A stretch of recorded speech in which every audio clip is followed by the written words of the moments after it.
I'm running out of time, every day goes by so fast. And every moment counts, baby, I don't wanna miss a thing.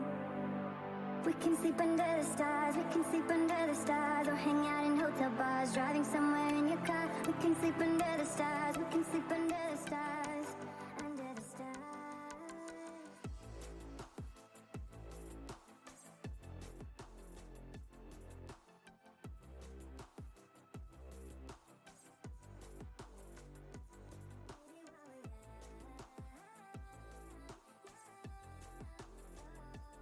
Hello, ladies and gentlemen, and welcome back to another Irish Collegiate Esports live stream. Tonight we have MU Crusaders versus WIT Vikings in Rainbow Six Siege. I am joined by my co-cast tonight, Nasparad. How are you doing tonight? I'm doing pretty good. It's going to be a very good game ahead of us, Celtic. Yeah, as it is the last week of groups from this point on. Basically, we're gonna be in the playoffs next week, and it's gonna be best of threes. So this is the last matchup that we're gonna see on stream that are gonna be a best of two. But if you want to go through the standings there, I'll rush through them. Yeah, I will see whether our teams are ready to go, and we'll try to get into these games as quickly as possible. Yeah, you'll be happy to know that it's still only going to be a best of two tonight. We're only going to be playing two maps, and it's just points awarded to the teams as based on their performance. Good to know ahead of the toy show. Like, we're hopefully, fingers crossed, everyone's going to wrap up. We're not going to have a rerun on Wednesday, and we're not going to be sitting here until midnight trying to do 50 billion overtimes. But for MU and WIT, this is a big night. If you haven't been keeping an eye on the stats over on the Battlefy, which is just becoming my new hobby now, both MU and WIT are sitting on 11 points on the board. On the top, we have TU Dublin 8A. Second is UCC's NetSoc Rebels. And then tied for third, we have MU, WIT, and CIT Sprouts A team. Now, personally, I expect CIT to clean sweep those rounds. So we can assume that the top three spots are going to go to TUD, UCC, and CIT. So we're just left with last place for the fourth slot to get into the knockouts, and it's just going to have to be MU and WIT to fight it out today. Realistically, they want to win. One team wants to win both maps. If they're tie, we're going to have a very interesting debate with the tournament, with our tournament admins, to see who gets in. And generally speaking, considering these teams are so close, they both have 3 wins, both have two draws and 1 loss between them. That'll probably mean it'll go down to round difference. So even every round is gonna be important tonight, and the pressure's really, really on for MU and WIT. And let's be real, MU came 3rd place in the tournament last season, and WIT are brand new. They've only started playing at ICE this year. So already, like, this is why I'm worried that we're going to miss Toy Show, Celtic. This is like Wednesday. You know, these teams are already really, really close. So this is going to be a really fun game to watch. Oh, definitely, yeah. Obviously, MU being, known in ICE previously, like WT obviously can go back on older streams and see if they can find anything out on them, but WIT being new means that MU haven't played them yet at all. They've only been able to see what WIT have done through the few ICE streams that they've been on. I think they've actually been on 2 total. So MU only has about 4 games worth of gameplay from WIT to actually see, but we're gonna get our first ban here. It's gonna be MU banning out Coastline. Start off our picks and bans. We're just waiting for WIT's response right now. Yeah, go on. Yeah, it's not much of a surprise to take out the Coastline, to be honest. It's another one of those maps that hasn't been favored too heavily. If I'm to put it out right now, I think we're going to end up probably Cafe Clubhouse. Well, the thing is, I've been seeing a lot of the teams opt to go Oregon this season as well. So I honestly think it could be a club. If it ends up with Club and Oregon left, I think it could very be either Cafe Oregon or Club Oregon. But Cafe Club also sounds quite viable. Cafe is one of the maps that the teams NICE have historically preferred. So we're gonna have to see what they decide here. Surprise! I know Maynooth were feeling the map pool change quite hard at the start of the season. They love border. Like, the amount of times that they've been shouting, do not attempt to cross the border whenever they have to play that map. They love that map. So that being removed from the pool is still not a happy sight for them. But look, and we're gonna see the ban of Theme Park come out. Of course, Theme Park, we did actually manage to see it on the stream, but I think the players have now realized that Theme Park is a kind of a bit of an overrated remake, and it's a definitely a difficult map to play on, so that's gonna get banned out straight away. I have to check my notes. That might be a bit targeted. Maynooth won Theme Park earlier on against CITB, so a comfort ban and also a bit of a wary ban to not let Maynooth have a repeat victory on that map, I think. Gonna have to see where MU decide to ban out next. I'm thinking it's going to be a bit of Villa or a bit of Consulate. I would actually love to see a game on Consulate this season, because I haven't seen anyone play either Consulate or Villa yet. So I think they're actually I think they're two of the maps with the highest ban rate of all out of all the maps in the pool this season. So I would love to see a Villa or Consulate game. But I don't know if the teams will want to risk it with Clubhouse Cafe and Oregon being more of the comfort picks. But if the teams are actually comfortable on maps like Consulate or Villa, the fact that they are so widely banned, if you were, let's say, WIT and you were comfortable taking a game off MU on Consulate, then maybe it's one of those kind of games where you want to try work it into your pick and ban phase, because it may be a win, seeing as they haven't really practiced it at all, and we're going to see the Villa ban come out from MU. So once again, Villa is going to be gone, but will WIT actually opt to ban out Consulate is the thing, and they will. Yeah, I figured. Which we're down to the 3 maps that we were originally thinking. Sadly, no, for anyone that loves Villa or Consulate, we won't be getting one of those today, but we will see the Clubhouse get locked in by MU, followed very quickly by Cafe. Nasparad hit it right, nail on the head with those picks and bans. Maynooth like these close range maps. They really like these maps where they can take advantage of the the close angles. And also, I just know with Furry Time on the team on Maynooth, like he quite likes playing Maverick, and any map that's going to let him play Maverick, he's going to want to play. So Clubhouse is kind of just a no-brainer for them. Cafe, the teams have been playing that all season. Like, I'd kind of be shocked if they went for Oregon at the end. We have seen a lot of teams pick it, but the teams we have seen pick it, the likes of TUD and even WIT themselves who picked it last week? It was. Yeah, it's always such a back and forward game when it comes to Oregon, probably just because of people still getting used to the map, and also it is one of those maps where you have to lock down the entire map if you're gonna have any control at all. So Cafe is probably just a safer map. It's been around a lot longer, and it's just a much more comfortable map for a lot of people. A lot more strats that people know. Like we've seen the Christmas the piano room / Christmas room hold a couple times, and in fairness, that's just easier to set up than trying to set up a lot of the more aggressive stuff that you have to play in Oregon, playing around tower, playing around lurking downstairs. It's just an easier map to play, and anything that can take a bit of stress off these players going into these last 2 games in the group stages, I can see them going for.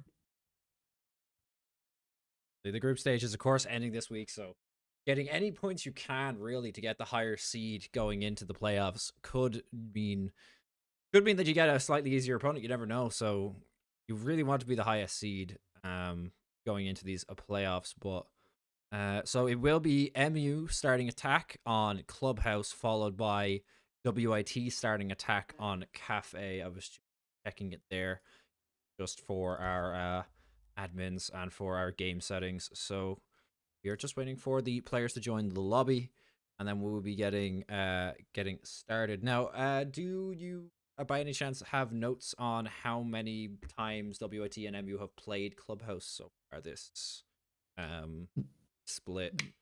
Not off the top of my head, to be honest.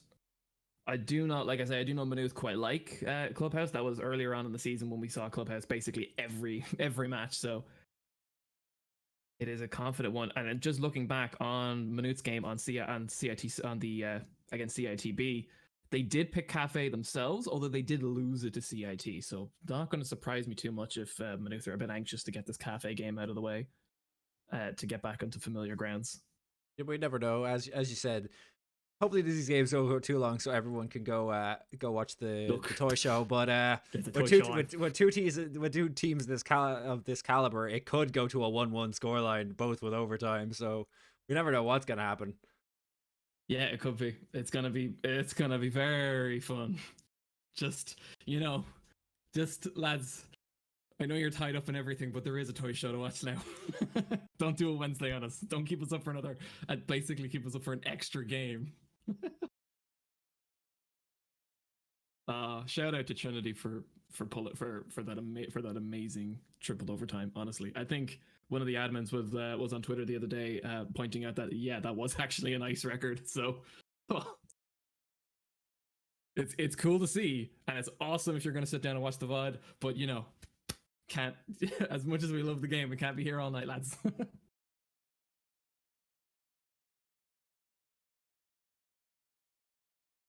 I am just getting word that one of the MU players are having issues with their net at the moment, and we may have a short delay before we get into map 1. But at least it happened before a game started, so it means that we can just throw to a technical pause. We can jam out to some tunes in Twitch chat, and we will get back to you once we have more information on how long this break will be. But we will come back to you in just a few moments.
All right, ladies and gentlemen, we are back. Our issue has been solved. Just one of the players on the side of MU had a bit of a net issue, but we're all in the lobby now, so we're going to be starting up the game momentarily as we get into our first map on Clubhouse. As Puff says, if we lose, it is Vodafone's fault, but because that's it, you know, Irish internet, you know, you can't really say anything more about it. We're going to get into the operator picks and bans here as we go into map 1 on Clubhouse. WIT are going to get the first attack side ban. And I expect to see, like, so actually last week, Thatcher was left open on the first map. And WIT just ran away with it, so... Oh, and there it is, WIT. I forgot. WIT always ban out shields. They just cannot stand the sight of them. So I think we're going to see 2 shield bans come out of WIT here. But MU, of course, are going to pick something, and that was a fast lock-in on whoever they just banned. That's going to be Thatcher. And it's Thatcher, yep. Yeah, there he is. If you were here last week, you saw the sheer power Thatcher brings, so it should be absolutely zero surprise that they don't want to play them. And taking their time with the second ban, though, as they go move on to defense. They're going to ban out the Kaid. And we're denying a little bit of electricity because, you know, WIT actually did use Kaid quite a bit last week. Of course, they were also running Bandit. They were running double. I can't remember whether it was them or their opponent that were running double electric quite a lot, but he's going to get banned out anyway, and I expect this to be the clash. Banned out. Yep, there it is. Yeah. Well, we saw that coming. Yeah, until these shield ops get a you know, some sort of, not necessarily a nerf, but until they're a little bit more, you know, viable play against, they're going to, WIT just don't want to see them. So we're going to get into we're going to get into round 1 of Clubhouse here. We're going to see WIT opts to go for CCTV as their first room or bomb site pick. Very common bomb site pick. We're going to see, and with the Tachanka. Not sure if Tachanka, I think Tachanka is actually still banned under ICE rules. Tachanka ban.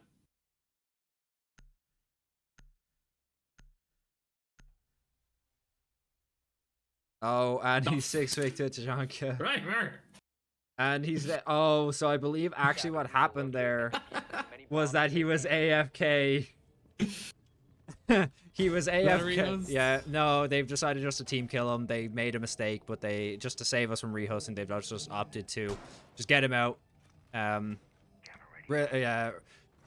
Reimer there just accidentally was AFK when character selection, and this actually happened last season, I believe, as well, with when Goyo just came out, and Goyo and Amaru were still banned, and somebody was just AFK for one of the rounds, and character selection just gave them the one banned operator, and Reimer there just didn't get back in time to 6-pick to something else. So very kindly, WIT have just offed him for us so that we don't have to deal with a rehost, but I'm sure the ad live, right? Yeah, I'm sure, yeah, the game is definitely live. Yeah, they're playing on. Yeah, I'm just gonna make sure that they know game is live. As we now, it sucks when it happens, but look, fair play to them for carrying on. Yeah, it just makes life for the admins just that tiny bit easier. But Capsock is on the other side of this wall here as Nuclear Mouse is starting to just ready up his thermite charges, but of course he's just waiting to listen for the second that gets placed onto the wall. He's just going to place a battery down and try to get rid of that. But Habana charge goes right below. Or sorry, I think it was a it was an Ash charge. Yeah, it was an Ash charge. Yeah. I don't know why I thought it was Habana for a second, but Greg finds a kill early with that Ash onto Fallen Leaf, who was on the Vigil roaming downstairs. Oh, I believe Vigil was actually going for some sort of run out, and Greg just caught him off guard. So we're now just gonna see how they decide to play this. Yeah, well, now with the 2-player advantage, Muth are in a very good position to get attacking, and that Ash, that early aggression from Greg, and that Greg with the Ash charge knocking out the bandit batteries and also just forcing Caps Lock to retreat has given them the usual split onto the CCTV side, meaning that they now have an excellent amount of control. Will find Puff. That, yeah, the Jaeger can't be counted out ever. And here you go. Oh, and Greg's gonna find a second kill of the round onto Explosum. It's now down to a 4v2, or sorry, it was a 5v2, but it's now a 4v1. And Ninja's all that is remaining on the side of WIT as he's starting to... Oh, and he's caught out downstairs. He's going to get picked up by Cullen. And that is going to be round 1 towards the MU Crusaders. Now, I actually don't know what the story is with the colors on the game. I went into someone's cam, and now all of a sudden they were on monochrome mode. But hopefully if it clears itself up by next round. Should reset us now when we load back in. But yeah, a very clean round for Manute. Shout out to Greg just using that early aggression on the Ash, not only to clear the bandit batteries, but also to secure the first kill onto, I believe that was Rhythm or Reimer even, who was downstairs on the Vigil. Like, just with that out of the way, they knew they had so much map control, and if you're going to catch a lurker out of position, Vigil is a very good one to catch. Oh, definitely. And we're going to see Reimer here go for the 6th pick off of Castle. And we're going to see who he decides to go. He decides to go to the Frost. Of course, he finally gets to actually play the game now as the little mistake last round. But I actually have confirmation from the admins that they are completely fine with that team kill just to save us having that rehost. You know, the Tajanka had no impact in the round. He only spawned in and got instantly team killed. So he has no impact on the game. So... it has been cleared up, and that round will stand. So we can now continue on with the game, and Reimer can actually have a chance to play. It says something about their confidence that their initial reaction not only was to, you know, play fair and just to take the team kill and carry on, but just that they're confident. They were confident to play the round a player down. Either they thought they were going to win that round, which unfortunately didn't work out, or they're confident that one round isn't going to be anything to worry about. Well, that's also the case that, you know, even if they knew going into that round, it's like, okay, we're a man down. Even if this round goes south, we're still going to gather information on how MU like to play, because we haven't played against them before in, you know, any way. Like, it's not like it's TUD or UCC playing against MU where they've, you know, came up against each other in previous games. But Explosive finds an early kill onto Kirby, and that is a definite way to get back into this game after going one round down. Not a hard breach on Kirby. Nomad only really able to lock out lurkers and, you know, protect flanks, but still a very big kill to get this early in the round again. Nuclear Mess going for this hard breach onto CCTV will go uncontested by Caps Lock, although at this point with Greg on Ash pushing Garage, it'd be a bit dangerous to really sit at the wall. Not only that, but Greg has actually been using his breach grenades to just clear out underneath that reinforced wall that, you know, so many players like to hold and electrify. So he's just blowing up those batteries, which makes it very easy for Nuclear Mouse to get in, even without the Thatcher. Now, Explosum has spots out 2 players, and he decides, you know, I'm gonna fall back, but he sees that the wall is now broken. Opts not to push out, even though Nuclear Mouse is actually on his at the time. He spots one out and gets the kill. That's 2 in the round for Explosum, bring it back to a 3v5. Greg's gonna find another onto Fallen Leaf though. But Explosum just hitting all of the headshots today. Finds a 3rd on Cullen. But finally gets his head taken off by Greg, who started pushing up through Garage. Nuclear Mess is still outside as Diffuser though, so they can start to make this push here. Caps Lock, Ninja, and Rhythm or Reimer left on the side of WIT. They're still in a lot of strong positions though. They have that, like, Maloof haven't cleared Staircase, they haven't cleared the money room there, and it looks like Caps Lock is starting to flank from downstairs. Reimer will find the first kill onto Greg. That's going to interrupt the plant from Nuclear Mess, and probably isn't aware, but I think Caps Lock is coming up Garage behind him. Nuclear Mess will secure the trade, but you can see he's checking stairs. That's where you expect the player to be, and I think I saw the bandit sneaking through Garage. He could be about to drop this plant. Oh no, Ninja making the noise will tempt Nuclear Mess out, and it's a duel. Ninja will win.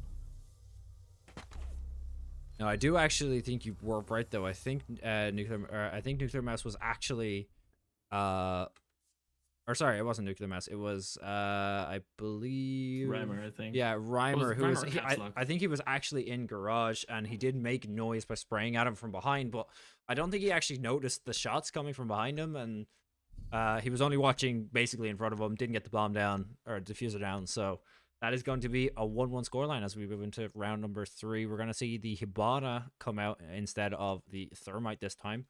We're also going to see a Legion and a Castle as well, but we are going basement this time as the top bomb site is now locked off. But we're going to see a 6-pick. I don't know if the 6-pick actually managed to lock in time. See Mute. It went through. Oh, the 6-pick did actually manage to go through, and we won't be seeing the Vigil. But, you know, that information, that there might be a Vigil, you know, if they don't actually spot out Fallen Leaf on this Mute. But I'd say they will. I'd say they're going to drone him out and find him. But if he would manage to keep himself hidden this entire time, they might think there's a Vigil and spend some more time trying to clear him out. But we'll just have to see how this goes. Nuclear Mess now just throwing his drone down in towards basement, trying to watch. He has a good angle on the hallway, so he's just waiting for any players to walk in front of him. Count anyone out. 10 seconds to go. Where's Castle gone? Cap's like his head upstairs with the Castle, probably to start dividing the building. And yeah, there you go. He's locking off the pool room. Attackers must locate. Good feeling he'll try lock off the main bar from the rest of the building, just limiting MU's options as far as map control goes, or at least requiring them to spend just a little bit more resources to try and get through them all. It doesn't take too much gadget wise to get through those barriers, but it's gadgets that won't be used pummeling the ground floor. Actually opting to go from the top down. They're going to clear their way and work their way down towards the bomb site. Greg is actually, or sorry, they use Sledge to open up that wall, and they're going to start wandering now. Any of the players have actually started to pass the top floor just yet. Nuclear Mess is the only one actually still on fort number. Seeing Kirby now start to push down as well, starting to clear the stairs. Oh, where Nuclear Mess is having a little bit of ping issues. As I can see, he's actually on the 100 ping, which is a bit frustrating if that becomes a deciding factor. But I think actually a lot of this cautious sweeping might be down to the Vigil misinformation. When you get to certain levels of games like this, some of the basic mechanics kind of get thrown out in favor of sort of game knowledge and skill. And droning is at times one of those skills, particularly early on in the round when you want to hang on to your drones past the actual prep phase itself. So there's a small chance they don't actually know that Mute is out and about, and if that's the case, then they're being cautious for a Vigil who's not actually in play. Cap's Lock going to put a lot of damage onto Puff, but Puff will eventually win that out. Of course, Hibana's secondary SMG doing good work there. It's a terrifying gun to control and an even scarier gun to fight against. Oh, just pull down and hold on, basically. That SMG, but manages to find that kill and is knocked down to HP himself. Brings it back to a 4v4. Now, Puff actually knows there is someone there that Jaeger already has to get rid of the flashbang. That still won't be the case when that new update rolls out, but Ninja's going to take down to half HP, and whether MU can actually start to collapse onto the site. 45 seconds left on the clock, so they have a lot to do and very little time to actually do it. A bit of a pincer. This looks like it's gonna be a bit of an attack focusing on A in the church rather than the armory. Which Ninja turns his back, and Greg manages to find him, but gets refragged straight away by Fallen Leaf. But Puff actually finds one onto Rhythm at the same time. Explosive gets taken down. It's all on Fallen Leaf now to either revive his teammate or find two, and he's gonna get taken out. A different attack style for this bomb site. Generally speaking, you're going to go for the kitchen. You're going to drop that hatch and maybe attack up through dirt. So it's, yeah, Manute deciding to put pressure on from Baron Blue instead. It's definitely a different strat, and probably and one that's working out well for them. And fingers crossed it'll keep working out well for them.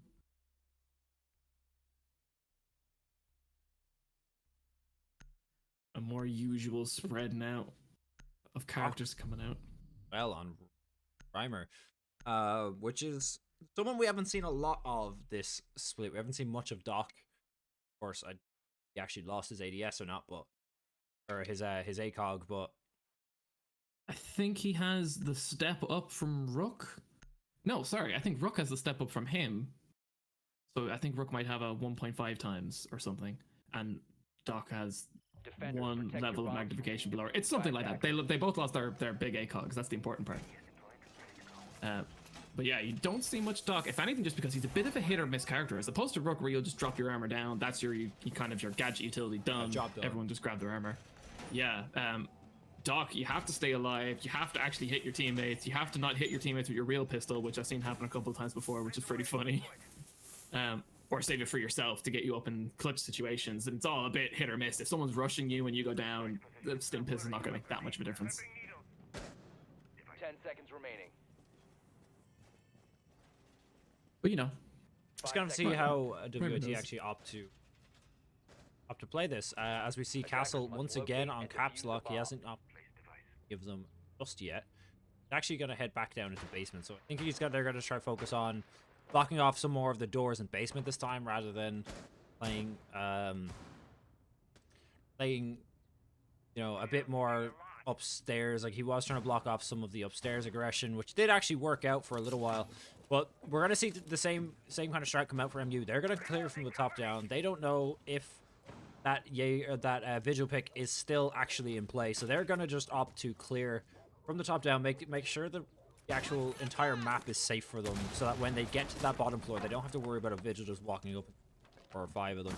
But oh, they are playing a player upstairs, and he's gonna take Greg down to half HP for free. No damages on side of WIT there. Kirby is going to just put an air jab down there just to stop him from coming back up those stairs. Actually, Ninja, that was that damage there. living up to his name. Not a Ninja or caps lock, but we're actually going to see him get another goo mine come up in just a moment. So, of course, Ninja playing Legion, which is one of those characters that can just constantly regens their ability. It can be very, very, very good if they can just survive into the later bits of the round, because you know, you don't actually need to burn all of those mines straight away, and he's gonna get full flashed. Right, yeah, he's gonna get full flash cornered, and that's gonna take him down. So the protection of that hatch is now gonna be a little bit more flimsier, but Greg is already starting to look for the next kill, and knows one likes to sit in this blue service hallway, so managed to spot out. I think that is Fallen Leaf actually in basement. Yeah, it is. Fallen Leaf was actually watching it, but couldn't actually see him due to the pipes. Yeah, it's a tight angle he has there, and gotta give it to Ninja being able to put the damage onto Greg. Unfortunately, not able to secure the kill. That is the kind of style of play that that I'm liking. We're seeing more now coming out for these teams.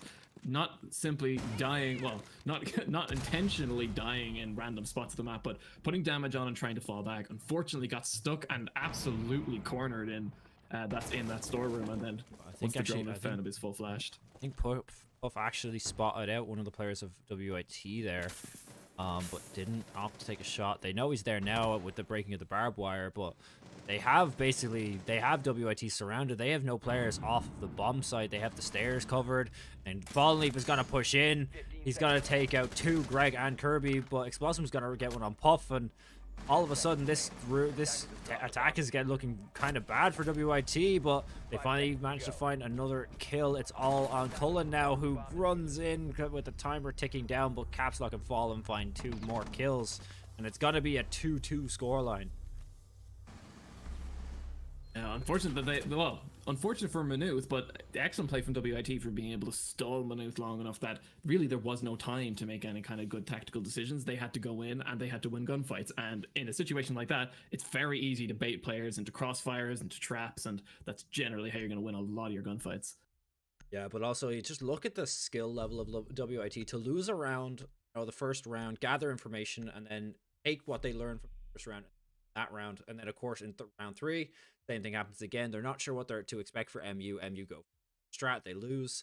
Next round comes around, they pick the same bomb site. MU try to do the same strat. WIT are already ready, and they've changed up their strat to be able to adjust to MU's attacking style. So if I was MU in this situation, I'd be starting to throw out every single like different attack on every bomb site that you could possibly think of. Because if you keep going to your cookie cutter, this is what we know works. WOT are just going to adapt to it, and you're going to have a very hard time trying to stop them from doing, or trying to stop them basically from holding the bomb sites. Yeah, exactly. And this is Manute's map pick, as you say. If there's gonna be a map that Manute should know how to attack in a few different ways, this is it. You know, I said before that they're comfortable on this map, and they played it. They've been playing it an awful lot. You've seen it an awful lot on stream, and it's definitely appeared an awful lot off stream. So they're gonna they should know how to pull some different strats, a few tricks on this map. So as you say, repeating the same successful attack, even if it works once or twice, isn't gonna be how they win this game.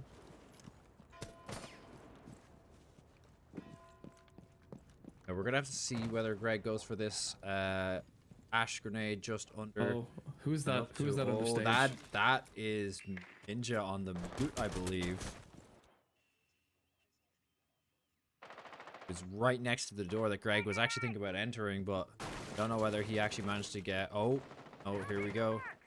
Oh, it's not Ninja actually. I don't know who that is. I'm trying to figure that out now. I think it's actually might be Caps Lock. Yeah, it is. It's Caps Lock.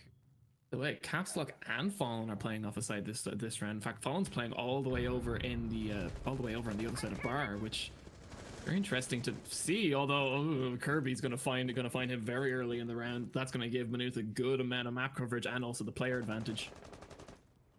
Yeah, the one job as Vigil, just try to just slow down the enemies. Maybe find a kill or two, but opts to open a window and gets taken down by the MU players who are just vigilant about it. No pun intended. Go on into this round. Nuclear Mouse doing good work again on Thermite, getting this nice big wall open. Fortunately, Caps Lock isn't able to keep this bandit trick going, and I have a feeling that Greg may have had something to say about it. Puff is gonna find Caps Lock. That's another very bad kill to go for WIT. Well, the damage onto Cullen speaks for itself. Something is being done, and as we take the time down into about a minute left, some basic spots still have to be covered, like Garage, which is they're gonna take them a while and a lot of utility to do. The Mouse is just trying to spot out any of the remaining WIT players who are actually watching Garage, but Explosm's gonna find one onto Cullen to bring this back to a 4 versus 3. He's gonna get flashed out multiple times. Oh, but that little railing is gonna give Explosm that kill. Ninja's gonna find another onto Greg, and now all of a sudden this attack that was a 4 versus 5 is looking a bit more likely for WIT to hold. It's all down on Kirby now after being in a 4v5 up. They're down to a 3v1. And they know where he is as well. So the ultra aggression is coming out. Half the players have now run to windows on that side of the map. Kirby does actually spot one of them just peeking their head, but opts not to take the shot there. Crossing is gonna get spotted out, but gets taken out of 50 HP. Doesn't get killed just yet, and he gets peeked by Ninja, who just shotguns him to the chest.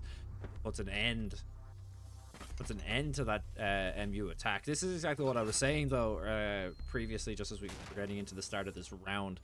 The longer this game goes and the more attacks that MU try to do that are, similar to their last attack, the easier it is going to be for WIT to adjust. They know where players are going to push from.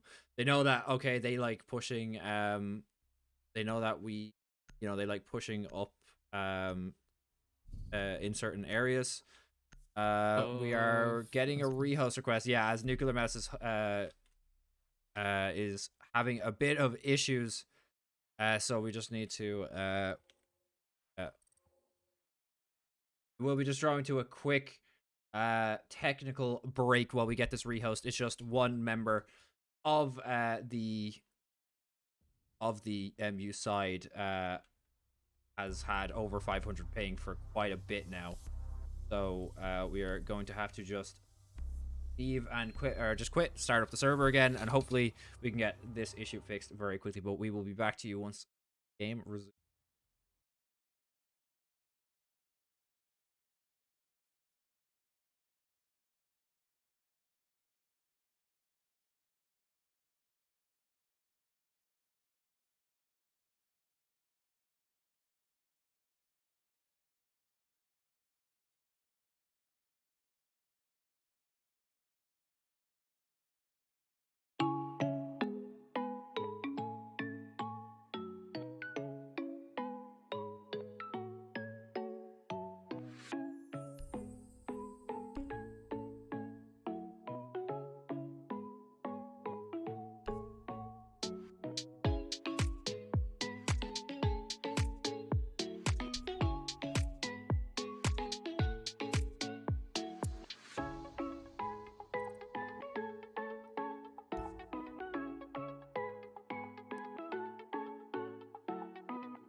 All right, ladies and gentlemen, we are back. We had some issues with Nuclear Mouse, but we hope that that's all fixed now.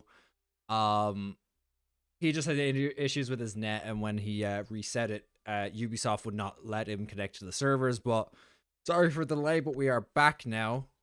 We're gonna see Greg go straight back to that Ash once again. We're gonna see Nuclear Mouse pick up that Thermite once again as well. Thermite, of course, are they actually playing double? I was with there, but they're playing double Heartbreach, but we're gonna see Puff 6 pick to Jackal, which is the first time we've seen him come out so far this series. So they've been seeing an awful lot of lurking on the side of WIT, Fallen Leaf, and I think it was Ninja playing bar the previous round for the break. So yeah, it doesn't surprise me too much. Maynooth have been favoring a double Heartbreach setup, which seems to be something that they're quite comfortable with. If anything, Hiban as assault rifle makes it worthwhile. That thing is a monster. But yeah, bringing the Jackal is at least a statement from Puff saying that they don't want to get flanked in this position. And with Vigil on the run, yeah, that's not a position you want to be in.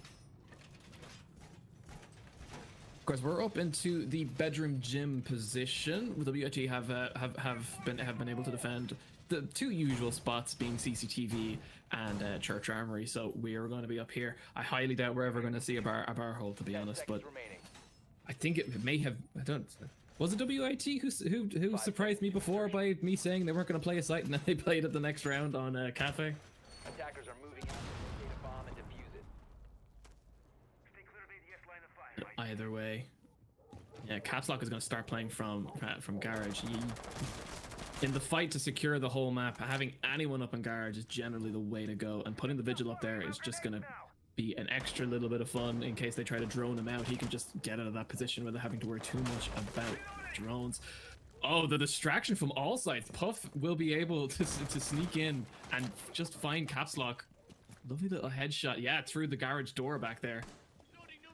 That is a vital kill. That secures them map control for that entire half of the map, really. It's just a matter of assaulting CCTV and the site itself. And they know the player is there. These pings coming out. They're very confident that someone's around the corner, and they have the utility to get the drop on him some way. Fallen Leaf, though, not going to go down quietly. Is going to find Puff to start us off, although he will just be rushed down by, I believe that was Greg on Ash, yeah. I just opted to go for much work there.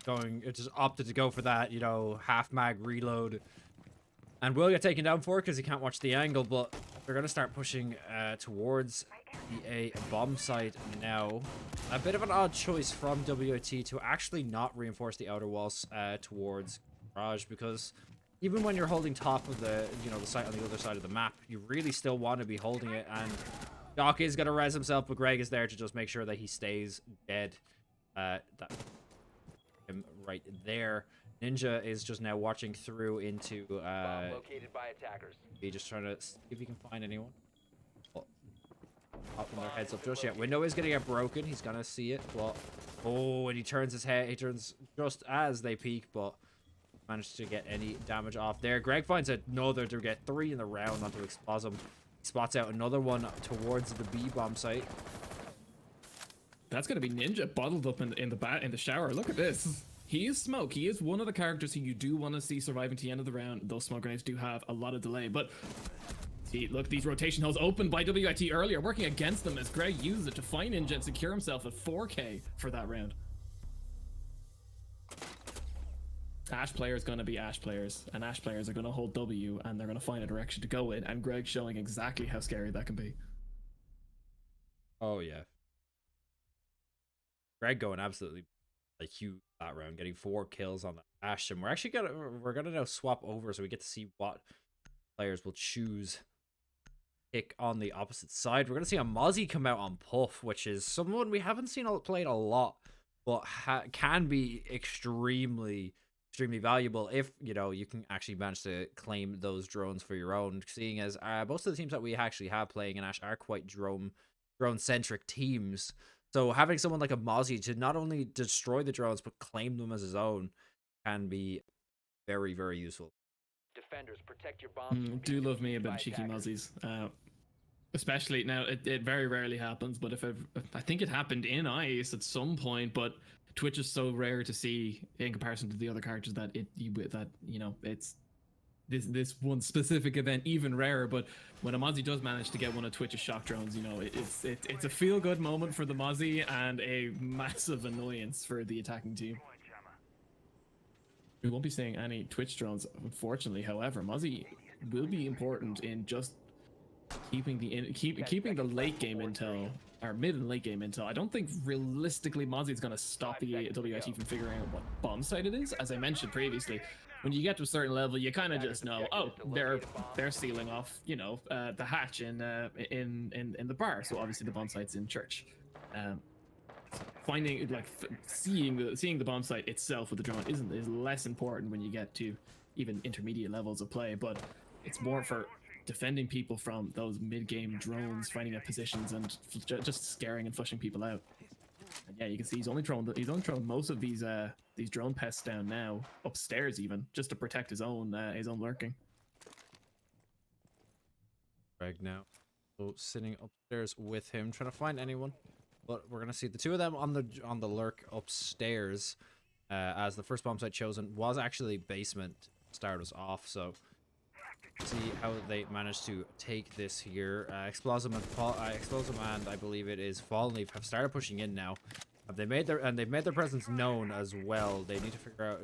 Explosive is not sure which drones are his, so he's just gonna shoot them all to make sure that none of them are happen to be Puffs, but. All on really it's put on Puff and Greg here to see if they can find any of the WIT players early on. Rhythm also going to start opening the hatch into basement, so caps lock on the thermite with the bomb still. We're going to see, I think it was Kirby and Nuclear Mouse sitting underneath that hatch. And these Maestro cams could be quite interesting as well, if anything, just to annoy them, being the indestructible cameras they are, unless someone decides to drop a bomb nearby them. How slow MUR or WIT are taking this attack. No one has fallen, but just as I said, that Fallen Leaf actually finds one onto Greg.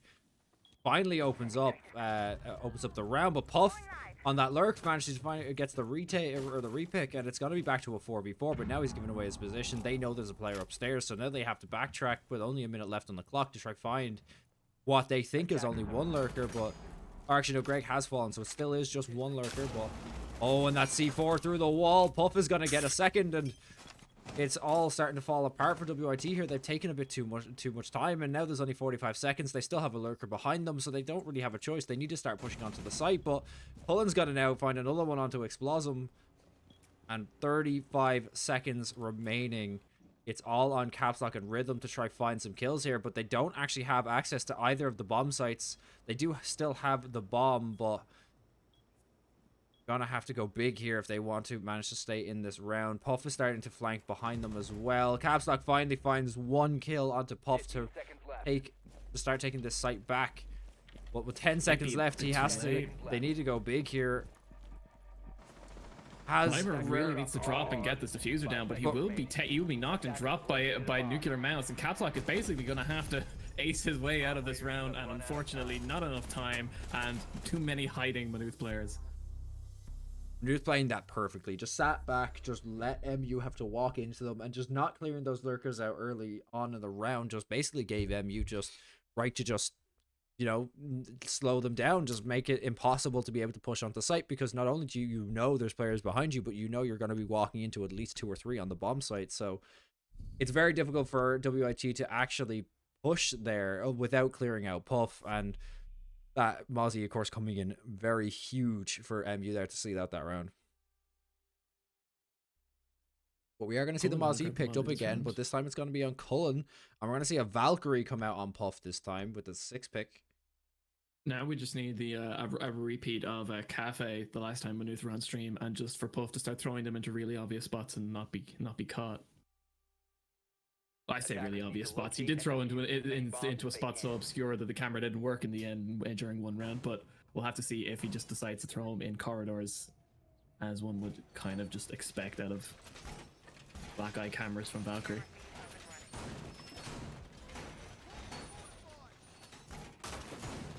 Yeah, the usual spread. Cullen's actually going to lock up the downstairs basement, something that WIT didn't do and MU used to quite good effect. You know, if there's one thing if there's one thing about knowing a strat having a strat that you quite like, the last thing you want to do is to let the enemy do the same thing. 5 seconds remaining.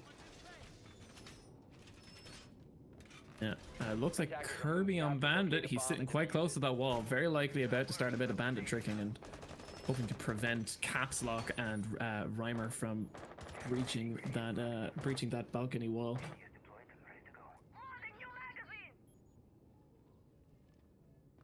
Might not be able to see it, but Cullen was just out in the bathroom over near Jim bedroom. Purely running interference. A bomb has been located. Look at that.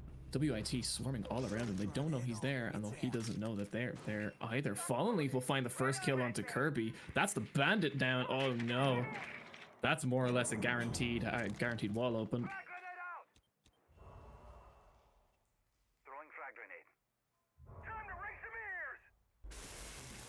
Caps Lock is going to get that wall open. Lickety split now. The bandit's not around. Unfortunately, Nuclear Mouse isn't able to get any jammers down to prevent that breach.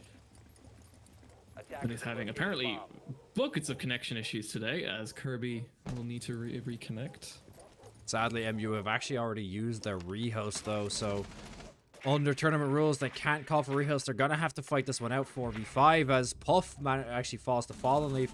And Cullen still, even with the man advantage, still manages to take down Fallen Leaf in return.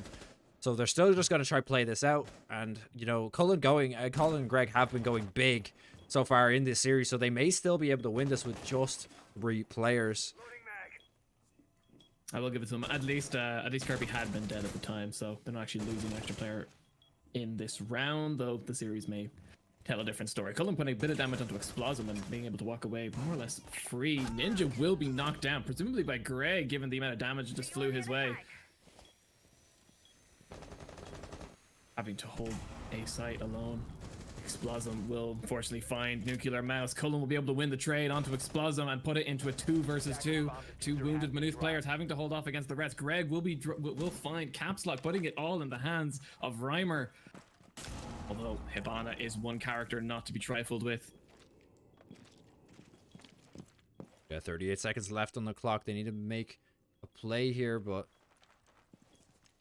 we're going to see a little bit of connection issue. Yeah, we're going to see a bit of connection issues come out tonight. The UB servers just don't want to agree with us, but we will see MU actually seal out that round, even with the player, even being a player down. Obviously, they actually lost out that player before the round had even began, so they didn't actually lose too much going into that round, but this is the round where this player loss actually affects them more, as they are starting off the round with 1 less player, meaning that even if they reconnect, they will not be able to play out this round with their team, so they're going to have to reformat their squad a little bit. You can see them playing a lot more anchor players this game, or this round. I think they're with the player down, they may just play either one roamer or just play a bit more anchor sided on this site just to hope that they can get back in through the next game.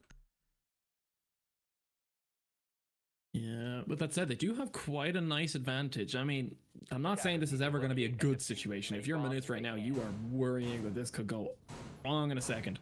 But they do have the round advantage, and at least they have that, you know. Kirby has managed to get back into the round. Yeah, he has managed to reconnect, but as we said, he can't actually join in on the festivities this round due to him connecting just too late in. If he would have connected during the character selection screen, he would have actually had a chance to play in this round, but due to the late connection, he won't be in here, so they are going to have to fight out this 1 round 4v5. You know, it's a bit unfortunate. You don't really like to see it happen, but that is the deal with online tournaments. You know, if you don't have the connection, really need to have a sub ready just in case. But in case of MU, there was no sub ready to take anyone's place just right this minute. So I have to see how this round plays out. We've seen Greg and Cullen going huge this game, so we're just going to see whether they can continue that into this round. Exactly, and with characters, and with playing characters like Jaeger and of course Bandit, you know, these are big fragger characters. They are characters who can do an awful lot with very little. And of course, Nuclear Mouse on Smoke hopefully means that they'll be able to hold, should they, well, run the clock down a little bit more. But it is stiff opposition, against WIT. 2 hard breachers, and of course the usual Ash, W, shift, and kill everything that moves. Puff, yeah, not letting the player advantage dissuade him, is going to be playing Bandit Trick, although playing Bandit Trick on this side in particular is quite dangerous because of that hatch. We see those flash grenades go in uncontested, and that may lead to a frag grenade coming in afterwards. Yeah, Explosm's got it. Puff gonna have to try and tuck and roll. He will take but a little damage. I think he did manage to catch out one of Ace's breach charges, but unfortunately all of that contesting means that he won't be able to stop Reimer putting down the thermite charge, and that's going to be a nice entry for WIT. But the amount of utility used for that one drone hole on WIT there, just to push out that one wall, was actually quite a lot. It was a lot of flashbangs, a few grenades. So, you know, honestly, Puff did his job there. He wasted so much of WIT's utility on that one hold, and all he did was just sit there and try to put a battery down. So, if I was on MU or if I was on WIT, I wouldn't exactly call that a successful push just yet. You know, you never know when you're going to need an extra flashbang or an extra grenade, but they've now taken control of hallway. They almost have B site cleared as well. So, but the wall being destroyed on that B bomb site means that if you're WIT, you need to be, or if you're MU, you need to be a little bit worried. Explosm's drone spotting out literally everyone on MU is going to put them in a bit of a really awkward situation now. They know all the players are on site, so it's a matter of not having to worry about map control. Greg and Cullen able to find 1 kill each. That's going to secure the office room, deny that drop position, meaning that they've more or less just bottled WIT up into that back corner. And look at the health on WIT. Look at this. Fallen can't be above 15 HP. Caps Lock barely above 25, or not even 25. Few stray bullets could mean the end of everything, and Cullen will find the first kill onto Caps Lock, putting it into a 3v2. Just Fallen and Reimer to get this diffuser planted. Oh, Fallen finding the first of many, hopefully, onto Nuclear Mouse. Bit of concern over the office, but Cullen is ready to trade. Fallen is down, and it is just down to Reimer to get this diffuser on site, though he does have quite a lot to spot, and the Maynooth are starting to fall back a bit. They know the time is there. They can play it. Has to hold the diffuse, but doesn't, and that's going to be the round for MU. They're up to 6-3, even with one player down. If I'm WIT, I'm wondering what the hell is going on. They haven't won a round since the half.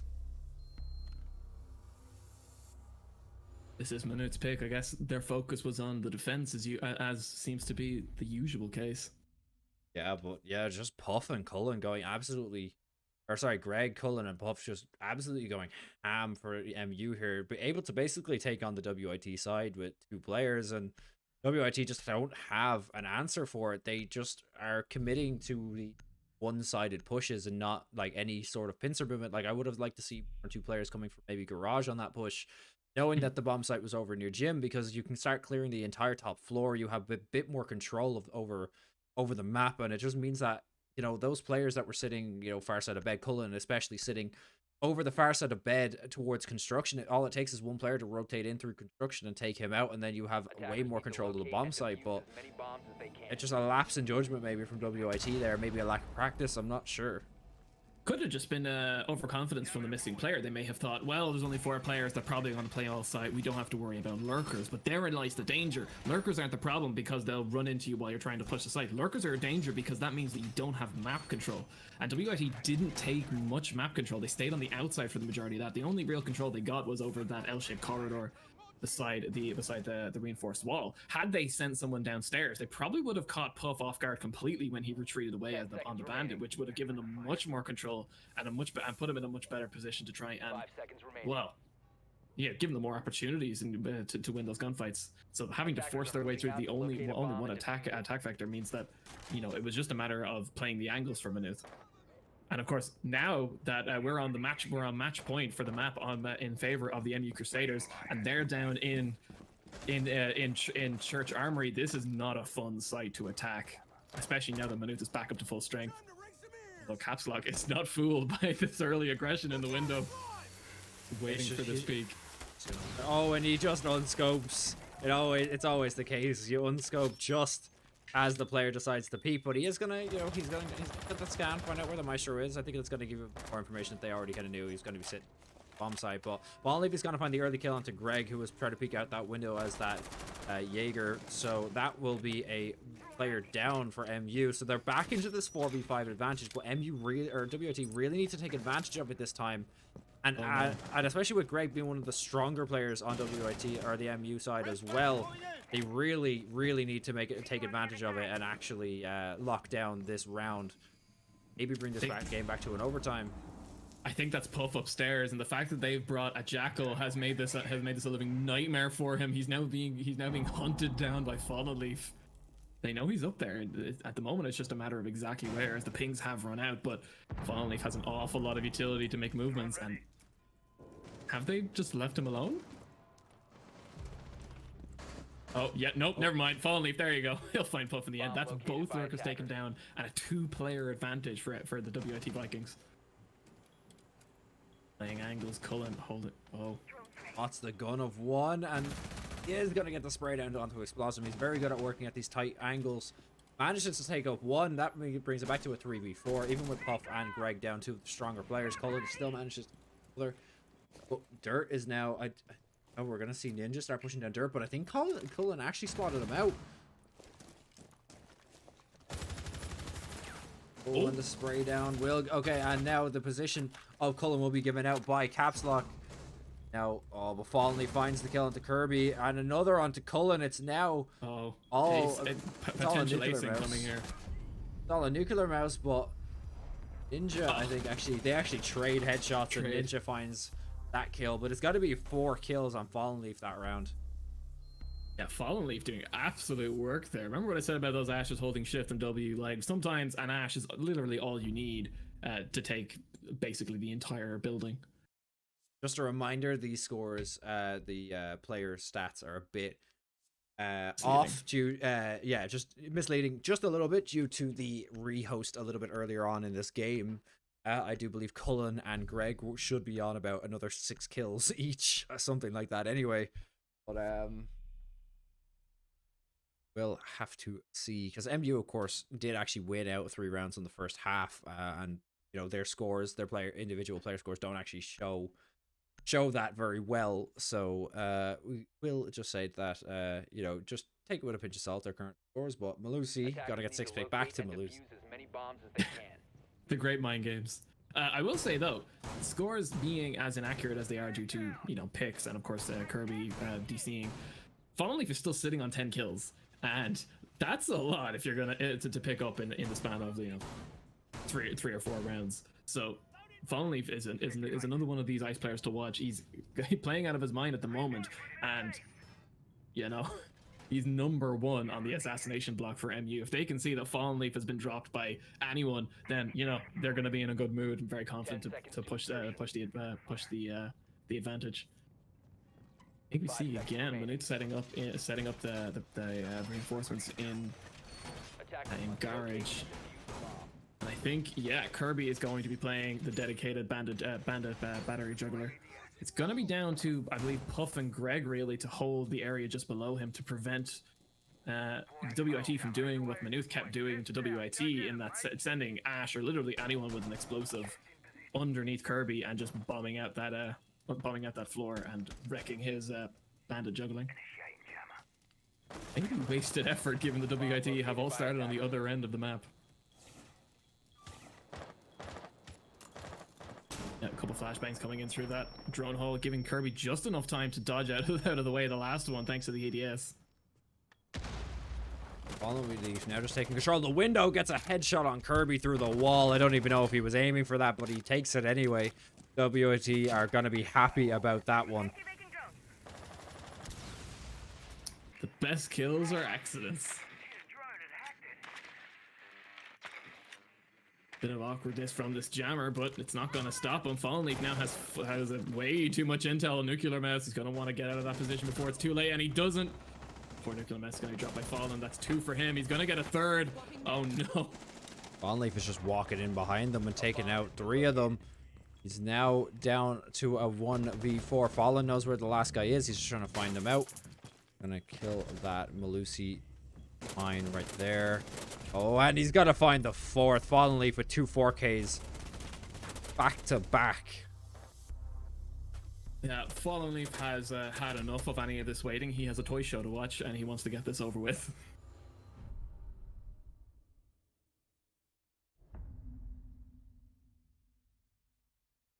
We're back to a 6-5. Yeah, we're back to a 6-5. No, MU need to win out this round to stop WIT from getting to overtime and making this match go on even longer.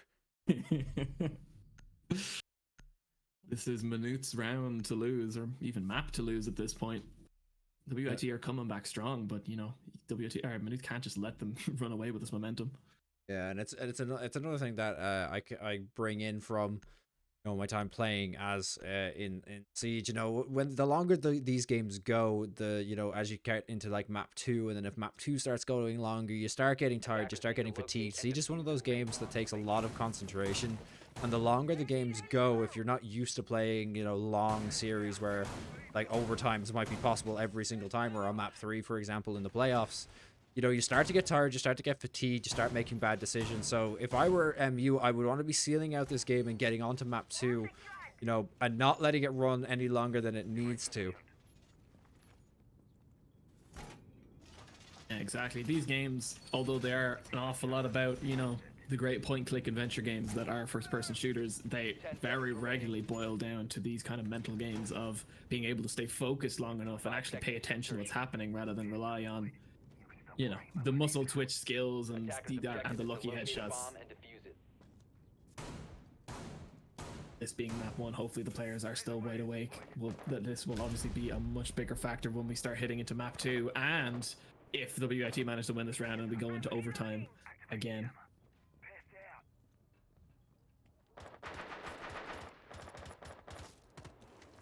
I feel like the gunshots coming out. Just trying to find the early kills and open, yeah, some long range destruction of these boards. If anyone happens to peek, they might just catch a 9mm from the, or not even a 9mm, but a round from Fallen Leaf's pistol. Jaeger ADS is gonna get burnt out straight away, but there's gonna be a second one set up right in that window, so no one's gonna get taken out just yet.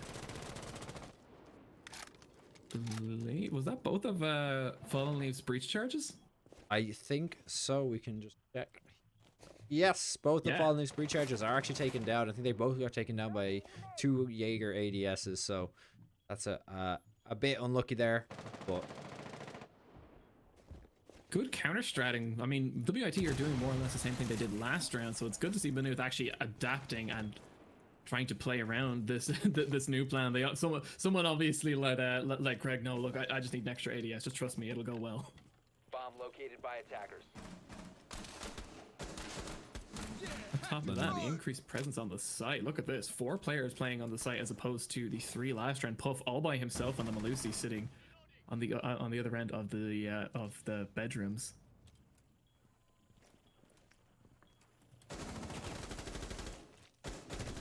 spraying through into admin, trying to find, I can't actually see who that is. I think it's Blossom, yeah, it was. X-Blossom, yeah. Upstock also trying to find anything he can. Fallen Leaf still just droning out. A minute left on the clock. You still have a lot of time, and no players have actually fallen yet. There's been a little bit of damage traded back and forth, but no players fallen. Cullen is still watching this outside hatch. Puff is going to be the first to fall to Explosm, and now it's all starting to look a bit grim for MU. They need to start to find some kills here if they want to win out this round, but WIT just seem to have their number. It's down to a 2v5, and you have 2 of the players on MU that you would want to have in a 1 versus 5, but UKMS will fall after finding a kill, and Explosm finds the last onto Greg, and it's going to be overtime on map 1. Here we go. It's the week of overtimes. After that, CSGO quadruple overtime on, I think it was Train. On Train, yeah. I happened to catch that one, and I think half of the country did, from what I heard. Yeah, you just don't want to be that team that, goes through a quadruple overtime and, loses out after all of that effort. But you know, maybe MU or WIT. We don't know who's going to win this overtime, but you want to seal it out in 2 rounds. You want to seal it out quickly. You don't want this key to keep continuing on.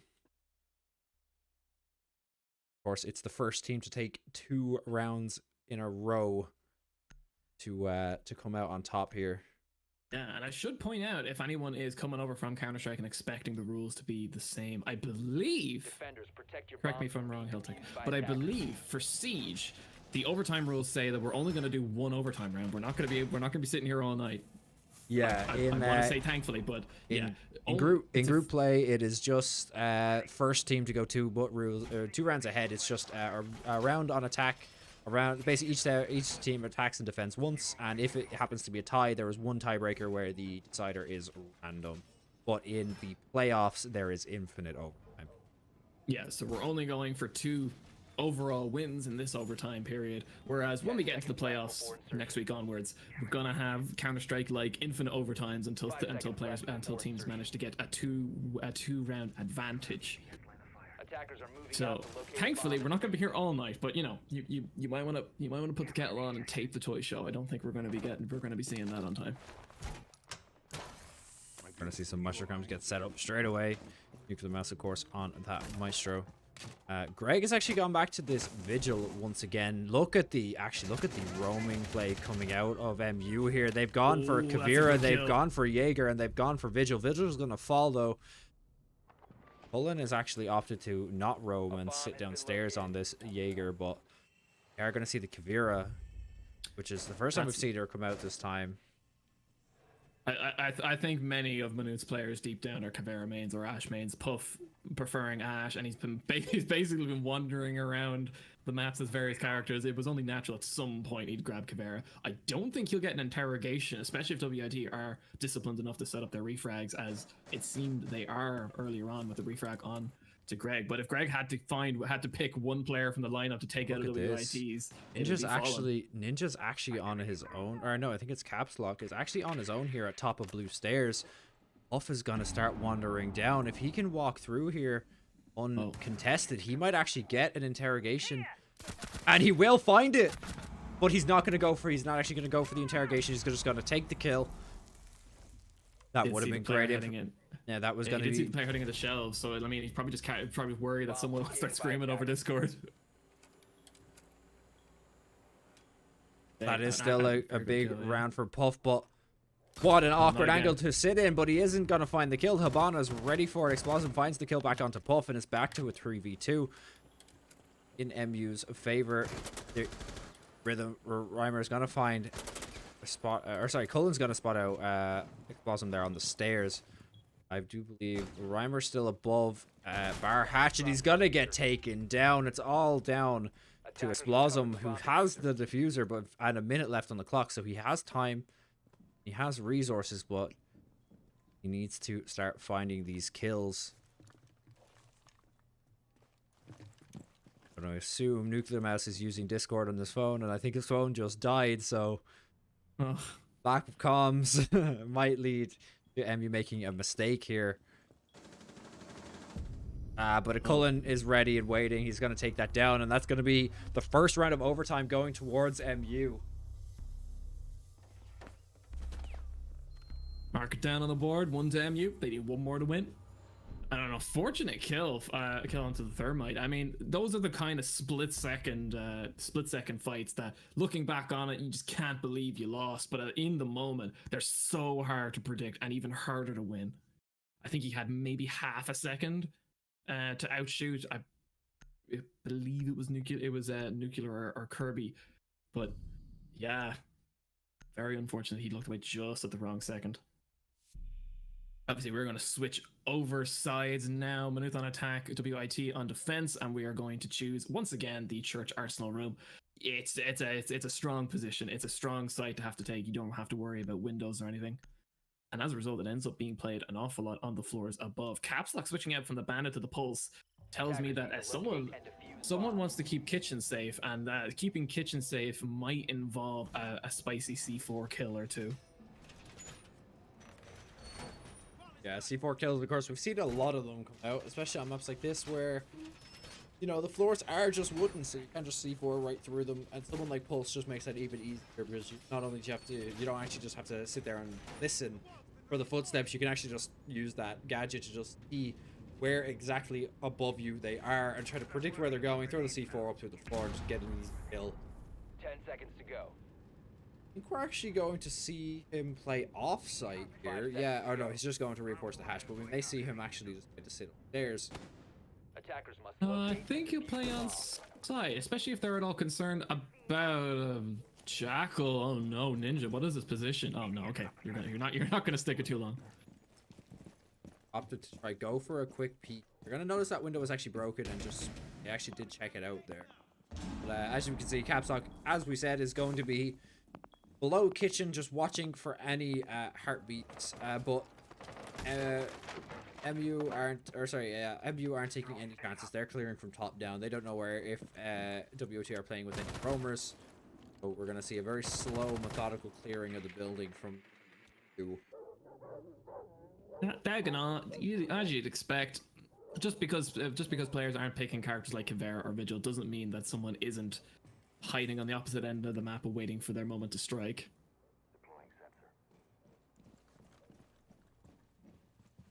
Pushing out in towards bar, very likely trying to get a couple hatches open before the real attack begins, and also break any cameras that could give slip any intel to the enemy.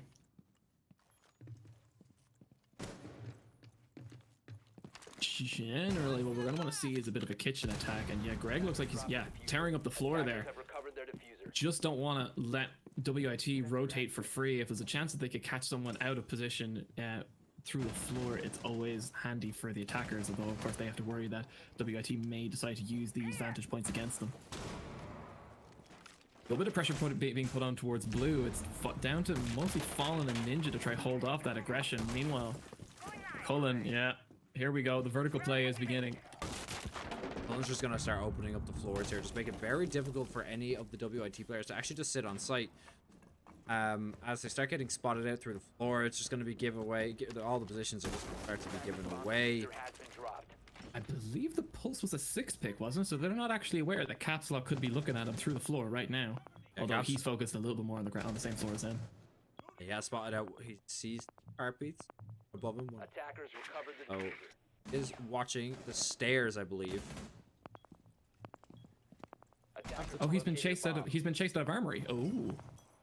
Don't know. I don't think he actually has the top of that wall broken, so he actually just can't throw his door over, get anyone that walks into the hallway. But Greg is going to find the first kill onto Fallen Leaf, but he's going to get taken down in return by Ninja. Very little health. A stray round could have taken him down, and Legion will be dropped by, I think that's Puff playing as Hibana. Yeah, a Ninja out for the count. A trade for a trade. And the time is of the essence. Exposum will find Kirby, but it's down to 10 seconds, and the diffuser hasn't even made it to the site. Cullen has it. He'll be taken down. Puff's gonna have to run back and grab it. Will he be able to stick this defuse? They're gonna hear that planting sound. Oh no, he's gonna try to go for a swing. Yeah, that C4 coming out, being kept there on the Vigil, or sorry, on the Vigil Pulse, means that we're gonna go to overtime match point here. Next round wins map 1. I did say earlier that the draws on the scoreboard meant that these teams, much like ECC and Trinity, were very evenly matched. And if there's any other way for Siege to tell us that these teams are evenly matched, it's the fact that they've gone into the first overtime and the final possible round of the first map. They've definitely used up every possible minute that they could have on this game 1.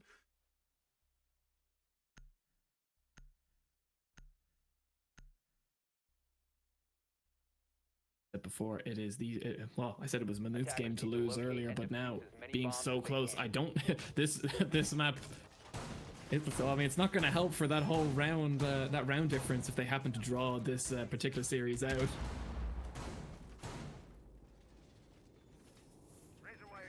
This hold went extremely well for Manuth previously. They managed to do it with only 4 players.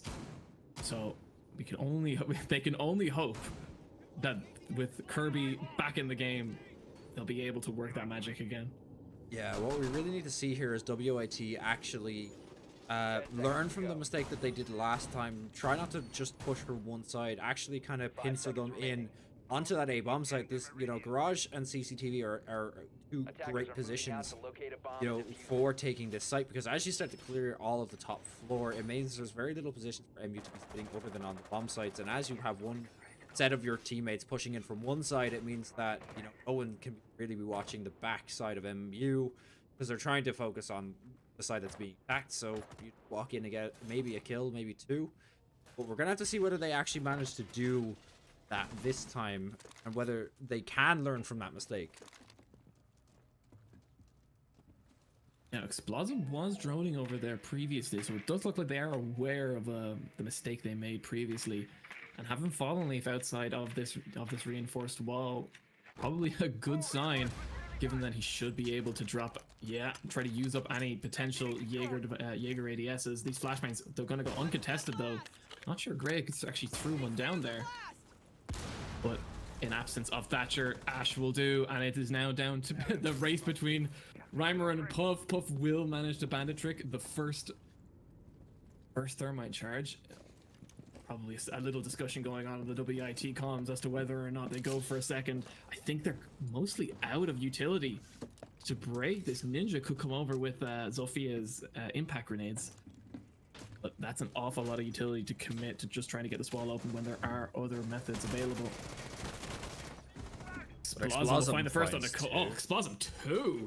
Cullen and Greg taken out of the game. And yeah, there you go. They're approaching from another side, and they're already having better luck.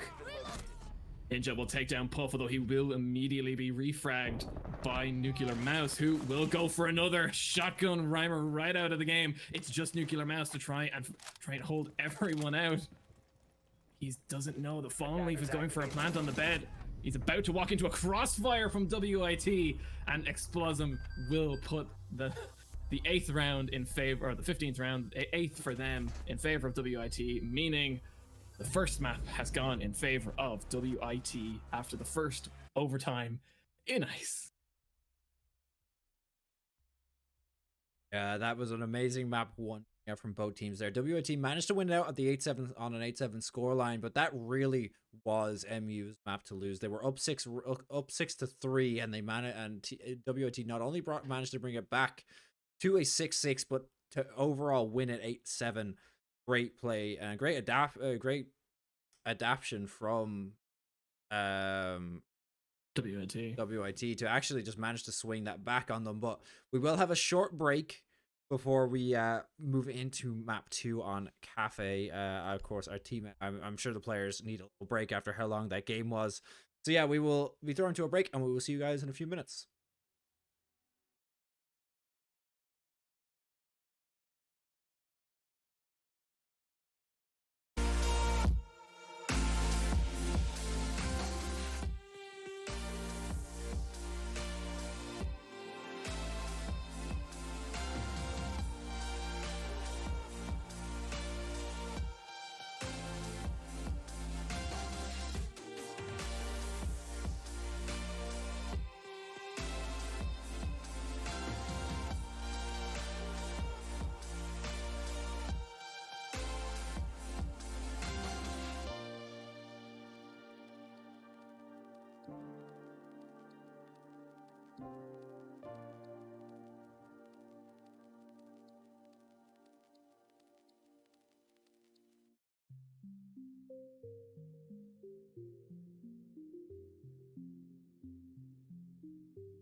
right, ladies and gentlemen, welcome back to map number 2 between MU Raiders and Vikings.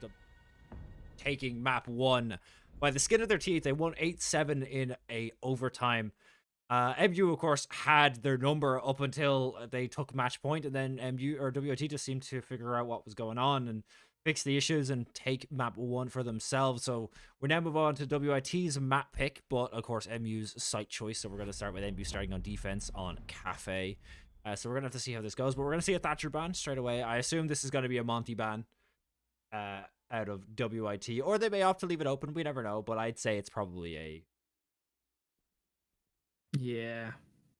I'm not going to be at all surprised. Well, there are a list of characters you don't want to see on Cafe, but... Are we going Monty, guys? Yeah, we're sticking with Monty.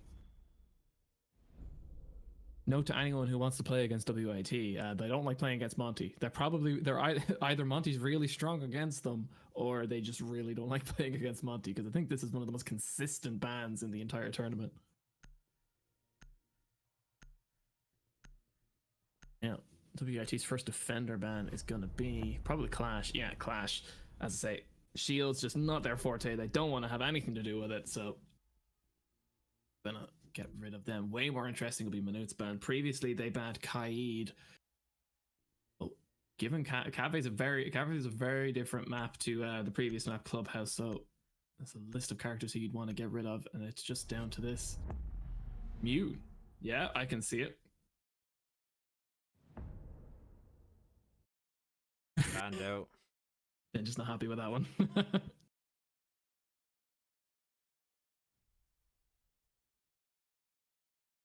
All right. Obviously, MU Crusader starting on defense. Fingers crossed. Well, I say fingers crossed. We'll see if they can make up for the previous round's loss. Naturally, gonna grab characters. Gonna start upstairs in the bar cocktail lounge, and of course, going to grab the likes of Goyo and Jaeger. And of course, well, yeah, we're starting to see the Jaeger Wamai meta starting to creep in. And of course, Puff grabbing Valkyrie. If there's anything from his previous performance in Ice that we know of, Puff loves using these outdoor Valkyrie cameras to very good effect. Although Fallen grabbing IQ, probably a bit of a reaction to these black eye cameras.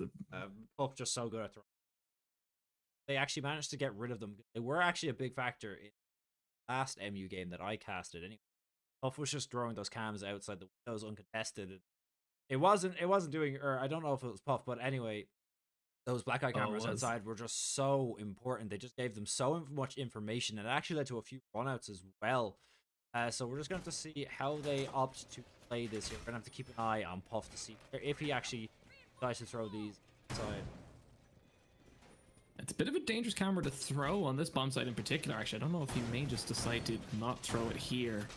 Because, of course, the piano room, the piano slash Christmas there is going to be WIT's main direction of attack. So leaving that window open could put Puff at risk of a bit of an early frag from a spray down through the window, but we'll have to see. Other than that, yeah, Cullen setting up this regular shield over here in the corner. I have a feeling the majority of the ADSs and Wamais will be thrown down here. If you know anything about the current Siege meta, this is very standard play for Cafe. WIT are going to have to clear that utility one way or another before they can think about attacking that position if Cullen plays it correctly, which you'd think at this point he would. And all right, Puff. All right, he can't use the window, so he's gone all the way downstairs to Bakery, and I presume we're either going to see a bit of a run out or a Valkyrie camera. Very cheeky throw, and it could tip off the players. Okay, I think he was going to get away with that scot-free. Yeah, he's going to spot out 2 players heading up. It's a little bit of information on who the enemies will be, where they are, but not going to get too much with that cam. And I think he's actually clear now. I think most of the players on the side of WIT have actually pushed up now, so all the information he gets. It's only Explosum that's left down, and he's actually rappelling up now. Puff will probably spot him out too. And Puff is going to go for the run out. And there it is. Puff gets that run out. And that's going to be all she wrote for Explosum there. Scot-free as well. WIT are going to have to be ready for this play coming out from Puff. Although, seeing as they were able to adapt it during their clubhouse game, it wouldn't surprise me at all if they start preparing for Puff's antics. So knocking out Explosm to take a step back is actually very important for WIT overall, or not WIT, for Maynooth overall. That's like where Explosm was. You think the pressure from the window is very important to try and flush Cullen out, along with any utility that Sledge can bring. So they're going to have to do this the old-fashioned way, and Caps Lock on the Jackal is going to try and find someone's footsteps. I don't see the ping for who that is. If he does see the player through the wall, he will try and get a wall bang, but he won't be able to find the shot. Ninja will just take Cullen down. That's not what you need to see. A flank from the corridor even. Very strong position to MU have just lost to WIT. Hopefully Nuclear Mouse will be able to bring up the defense. Shore it up. Puff returning from downstairs. Join the defense. Kirby will be knocked down in Freezer, and Greg will get the trade back. Find Fallen Leaf. Caps Lock will hit. Never mind. He just broke the All right, that works too. He couldn't get it. For some reason, his foot was just indestructible. So you know what? Go your shield. Just finish off. Hitboxes, ladies and gentlemen. Video games are realistic. 3v3 now. And a good bit of map control taken by the Vikings. Have only a few more meters left before a safe plant is guaranteed, and oh no, that's not good. Caps Lock will find Nuclear Mouse very easily. Greg will find one frag. I think he just found a second. It's just down to Puff and Greg to try and stop him getting in, and Puff running out onto Ninja. Another run out onto Ninja, man. Take that down and finish it out for the side of that will be round one going. Of course, they are on the defensive side, which is usually the preferred side when you're starting on any map, but we'll see what they can manage to win out. See how many rounds they can actually win out on the half. Of course, they can actually go into the second half on match. They win out all 6 rounds, but we haven't seen a 6-0 scoreline in a very long time, so I don't think it's going to happen tonight. I have all the love and respect for all the players in the tournament, but I don't think a 6-0 is ever going to happen. Yeah, Caps Lock switching to IQ. Yeah, I have a feeling this is going to be a bit of a theme for the rest of the evening. WIT grabbing counterintelligence operators like IQ to try and stop Puff using those black eye cameras to such good effect. But of course, Puff switching over to Legion, as I said during the overtime on map 1, he is an unstoppable lurker. Give him the chance to run around the map or sit on the site, he's probably going to be running around the map and grabbing characters that'll help him do that. Although this site in particular is always a scary one for a lurker, because you could very quickly find yourself locked out if the main site defense doesn't hold out. But generally speaking, you're gonna have to clear this map top from bottom almost every time. So WIT probably gonna be dealing with Puff before they deal with anyone else, and if he plays his cards right, if not getting kills, he will be able to do the usual delays. Attackers are moving out to locate a bomb and defuse it. Attackers dropped the diffuser. Attackers recovered the diffuser. No Jackal on WIT side this time either, which I would have thought they would have hung on to him. Off opting to top floor. Bomb located by attackers. Side of WIT may opt to go for the top-down approach, where they start pushing from the top floor and work their way down. If they don't, it could be a little bit scary with Puff just top floor. Oh, for the days when hitting that camera for the window was easier before they put the partition in there. The attacker's bomb diffuser has been dropped. Attackers have recovered their diffuser. I'm out. You can see Caps Lock is looking for these black eye cameras. They're wise, but unfortunately it's all gone to waste given that Valkyrie isn't actually in play. Attackers have located a bomb. Unfortunately for Puff, it looks like MU are not MU even the WT Vikings are deciding to go for a much more direct assault straight onto Bakery. Gives them a lot of movement and control over the map, but that could lead to a good couple problems down the line. As you can see, that reinforced wall has been knocked out, and despite the placement of this impact hole, it could go badly if they use it against him. He will be able to scare off WIT for now, but Oh, it's only a matter of time until they catch up. And Greg joining Puff on the lurk has found Explosm on the side corridor. They've now kind of locked WIT into that corridor. They're 1 kill away of getting themselves out, or just a matter of retreating upstairs, which does look like it's part of the plan. Fallen Leaf will find Puff, although the refrag will come in straight away from Greg. Fortune telling or a good call, we'll probably never know, but Reimer putting down this exothermic charge could catch. Who is that on smoke? Nuclear Mouse. That could catch him off guard. Maybe even get a kill. Very close to it, but unfortunately he's able to dodge it the way just in time, though he is now exposed from so many angles. It's a matter of shooting fish in a barrel for Ninja to take him down. Now this is what I meant before. Greg kind of trapped upstairs now. Actually will fall to, I believe, yeah, that was caps lock, and it is going to just start opening up holes in the ceiling, just try to take them down. Cullen's gonna find a kill onto Reimer. Ninja's gonna find one onto Kirby, but Cabzog opens up the hole right above Cullen, and that's gonna be a round for WIT. Something that can never be counted out, and something relatively unique to Siege. That vertical play, knocking out the roofs and floors, and just just death from above or death from below. And sometimes you just can't do anything about it unless you have perfect perception of everything that's happening around you. Awareness. That's what I was thinking. You're gonna stick on kitchen? Stick on kitchen. Not too much change coming out of M. Although we are gonna see a twitch on Fallen Leaf. That is new. That's pretty much. But no 6 picks coming out, so bit of a safe play.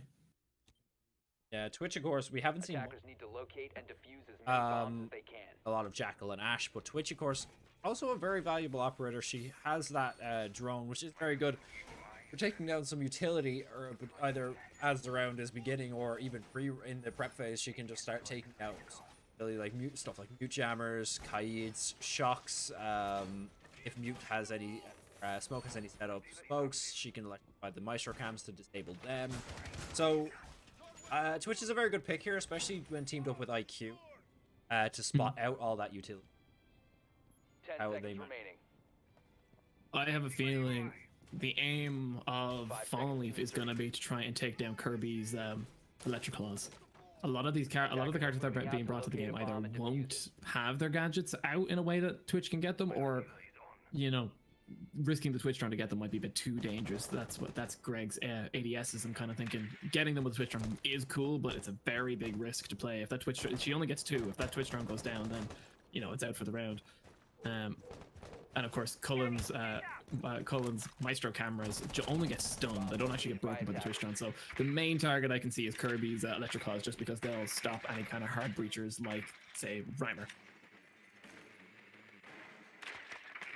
Yeah, another very ballsy frontal attack straight onto Bakery again.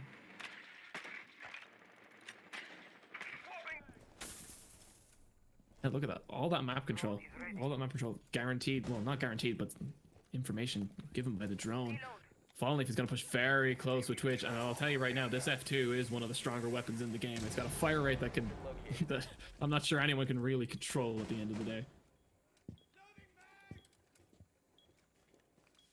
Last season, Rushy was a very, very big player on this Twitch.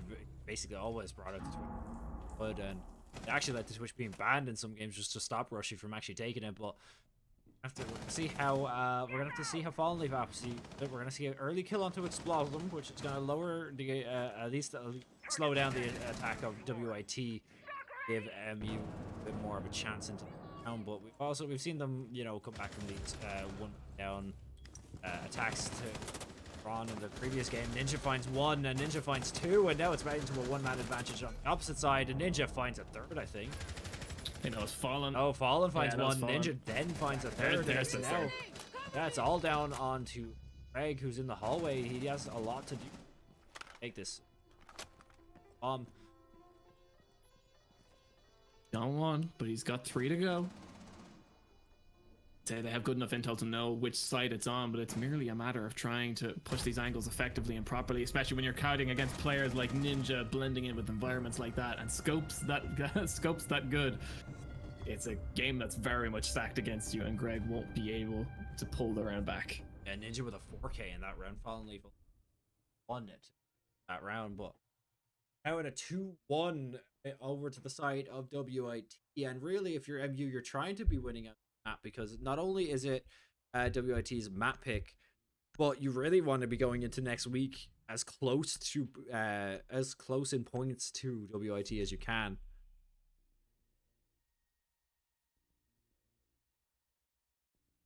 As far as I know, the qualifiers may just come down to round difference.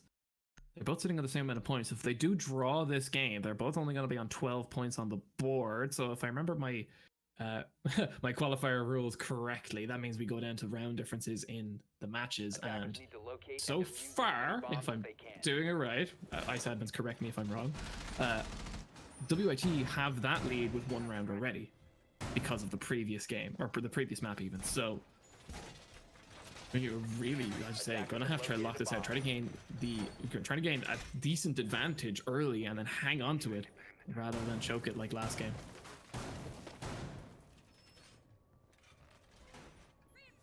Although, as we return back up to the bar on the 3rd floor, this is a much more comfortable side for the defense. Slight edit by the look of it. The shield going up in the bathroom instead of... Oh, never mind. Yeah, there's the usual setup. Shield in piano. Shield in the bathroom. Knock the wall out of the bathroom. Yeah, this is generally what we expect to see. Oh, and there goes the vault cam right out the window. How long is that going to survive with caps locked on the prowl, I wonder? Find out, because we can actually watch him. C. I think he may have already got rid of that Valcam. Leave the window open. Are they worried about an early peek, or are they aware of the Valcam? Oh, no, here you go. Here you go. He's looking for it. I think he's going to find it. Or no. Ooh. If he hasn't already got it before we flicked over to him, there's a good chance he won't find it now. He already managed to find it. A bomb has been located. Oh. Oof, and caps lock within meters of each other.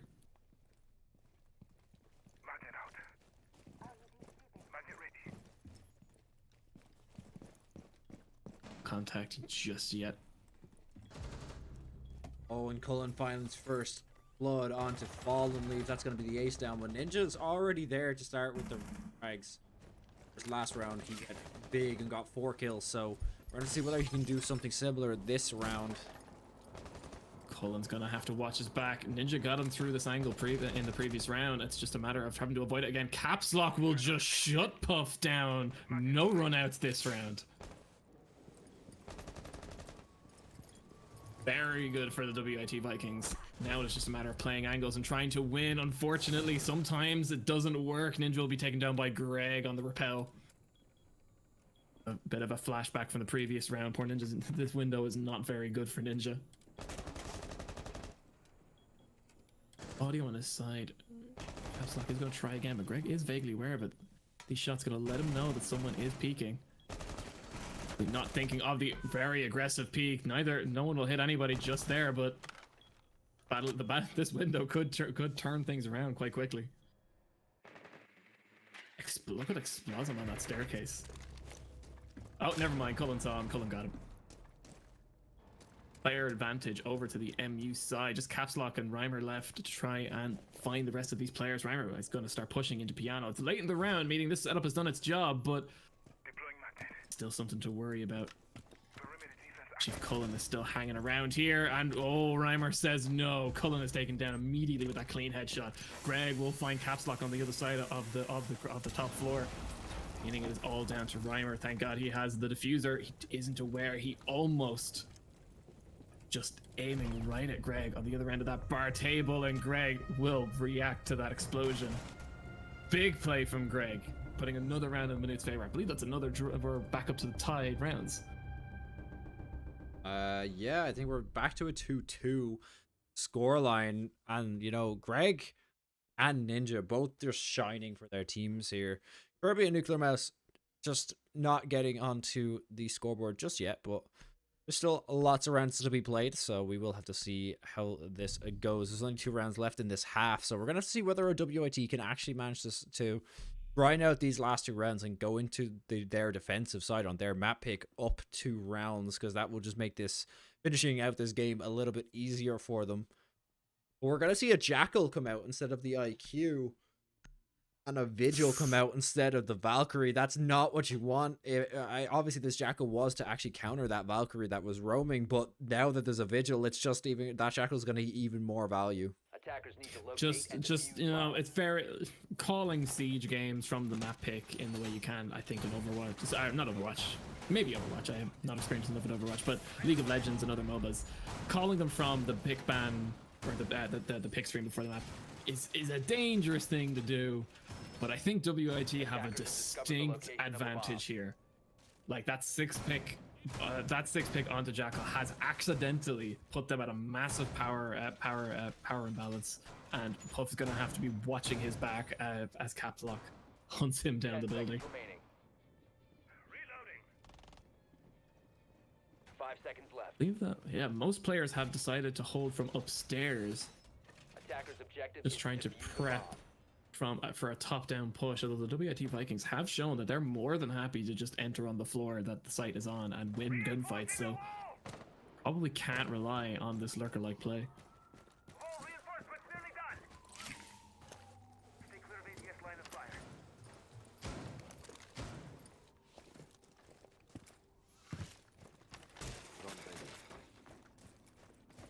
fire. And there goes the debris.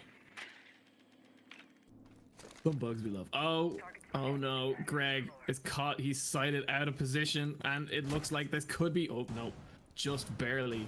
He's not aware, but WIT are already trying to scope down his feet. Loading mag. Stay clear of the blast. 3 players for MU upstairs on this half of the map. That's a bit of a tenuous hold, but it could go well. Fallenleaf, however, will find the first onto Cullen. Can the refrag come through? Ninja will find one onto Greg, and unfortunately, Nuclear Mouse will be caught out of position after throwing that Toxic Babe. Ninja will then find Kirby. The entire defense has just been wiped out upstairs. Puff will start to redeem. He's gonna have to ace to keep it to get this round on Manute's side. He will find one onto Caps Lock.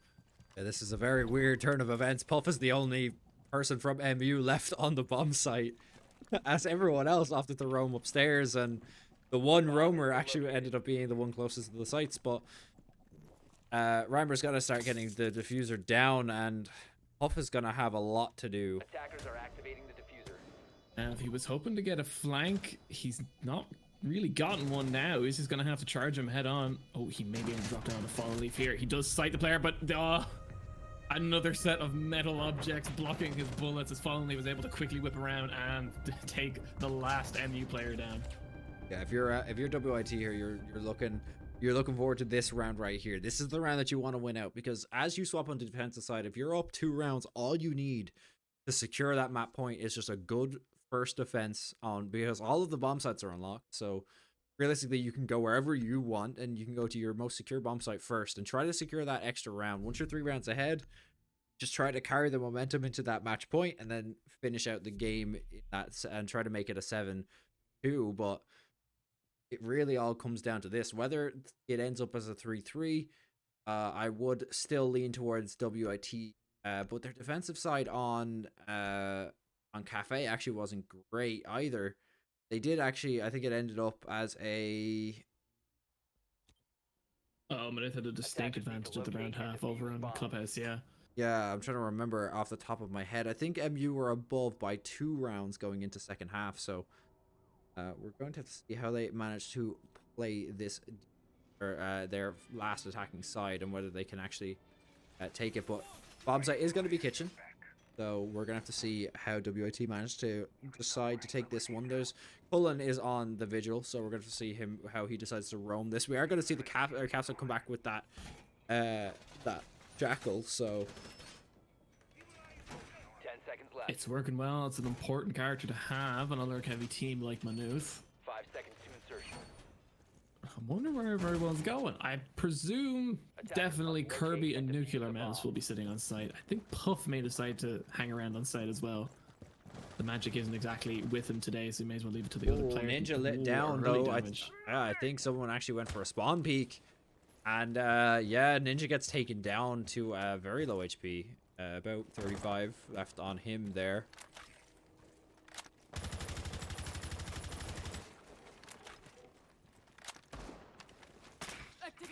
Mobilized a couple WIT players to go above and try to flush out whoever that was, and hopefully they know better than to just be cornered and killed up here on the top floor. Cullen and Greg, yeah, rotate or playing the lurk again, making all of the WIT players who are pushing from the top have to take it slow and clear out this top bomb site. So we're gonna have to see how they decide to play this. The bullet hole in the wall, he spots him through, and he gets a free kill onto Fallen Leaf. That's a big kill. Fallen Leaf is not one that WIT want to see gone. The Ash is utility, the speed, the rifle, it's not things you want to see gone. Bomb located by The trade has got to Cullen come will be taken out. down. Yeah, Cullen's going to get traded out, and not only that, Explosive's going to find Greg as well. That's both roamers down. They have full control of the top bomb site, so they can just start working their way down now. I lectured WIT about this in the previous map. I'm a turn back around and lecture Manuth. Sometimes you have to know when to fall back. You'd rather take a bit of damage and slow them down than have both of your lurkers killed at the start of, well, not the start of the round, but this early in the round, as far as the defenders are concerned. Not only that, they only actually managed to pick up one for those 2 frags. Ninja spots out one, and that's going to be a 3rd player down for MU. This isn't looking too great, and now knows there's another player pushing up the right-hand side. He spots him out, and he's going to hold the spray, but can't manage to pick up the kill. No matter what happens now, WIT are at a distinct advantage. Ninja pushes in and gets Puff. It's all on Kirby. That's WIT's round, I think. And there it is. Explosive from above takes them down, and that's going to be a 4-2 scoreline as we swap over to the half. And just as I was saying, that was really WIT really needed that round.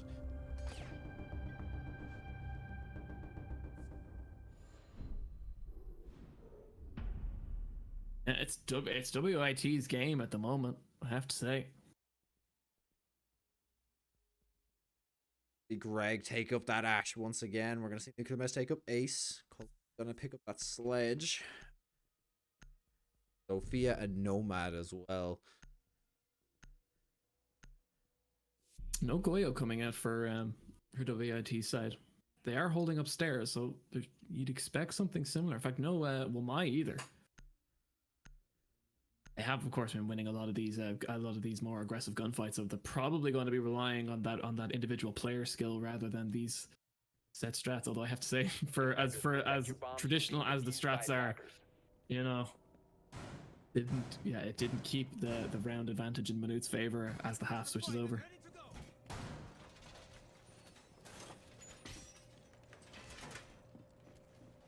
Bomb located by attackers.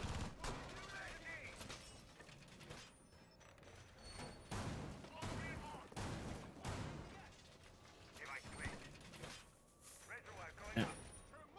Generally similar setup, if not using the bathroom as much as Manuth have in the past. That bathroom, we've definitely used that as a contested. Seen it used a lot by some other team. Match with WT last week. Attackers are A heading lot out more to by bomb. their as a position for holding these bathroom. Of course, that wall into Yano. But they are opting to just leave it as a soft wall and use it as a rotation point. Actually, no, there we go. Capstock is going to start reinforcing it now. So we're going to see how this had to play this. Puff is already just straight up onto. Puff has absolutely zero time for any of this time wasting.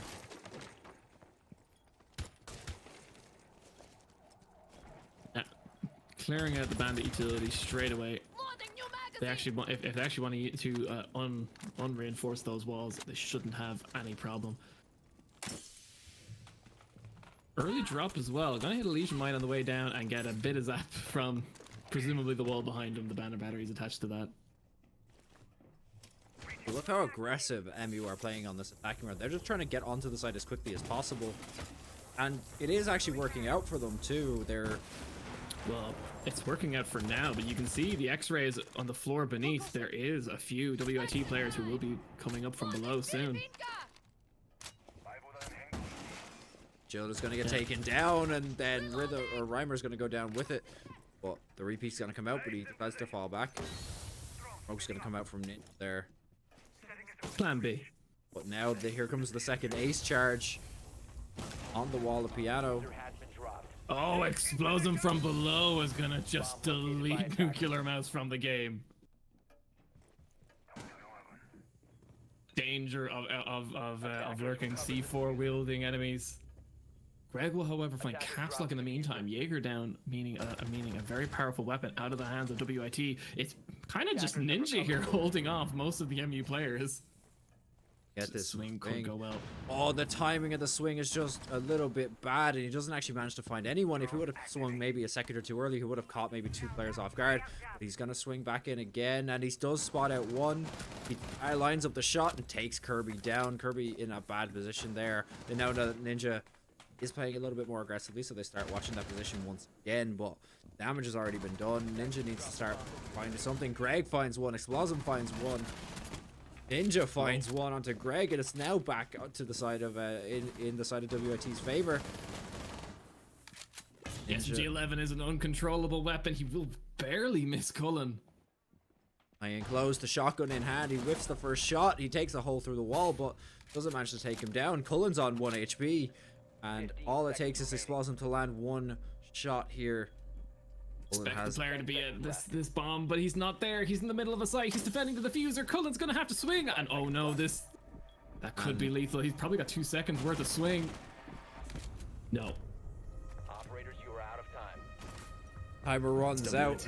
Too low HP, too little time, and he just cannot win out that round. It's gonna be a 5-2 scoreline for WIT. The caster's curse. I did say WIT, if they can just win out these first few rounds of the defense, they can keep them on. They're one round away from a match point here, and they may be on for a 7-2 victory after that very competitive first game. So if I was MU, I'd be trying to figure out what the hell's going on right now.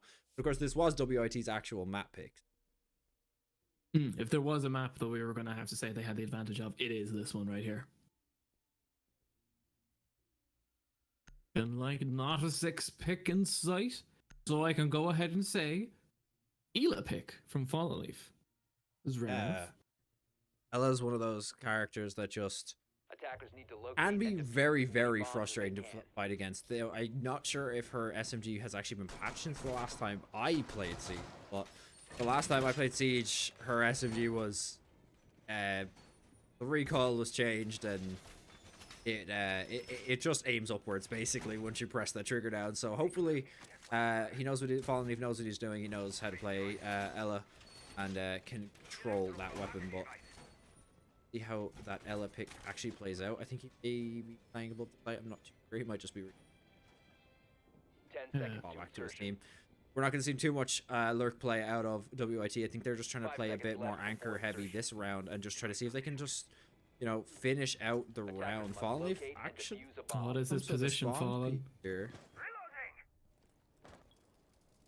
Fallen Leaf here. He's opted to take out the pistol.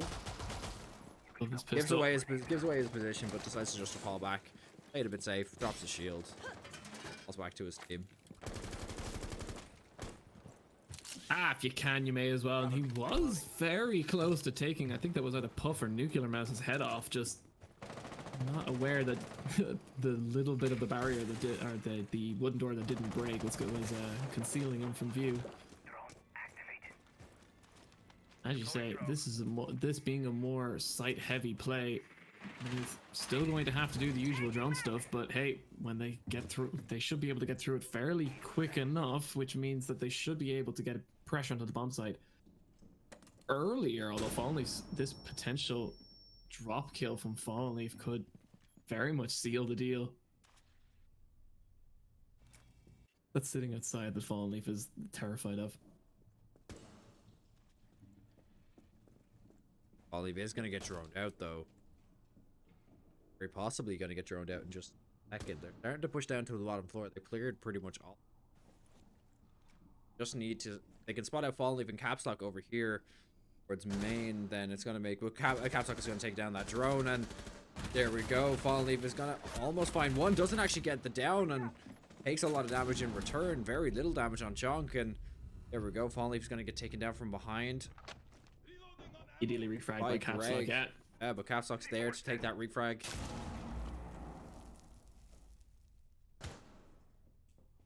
Go, Caps Lock spots out another player and can't get the kill, but will get taken down, and it's now a 4v3 for MU.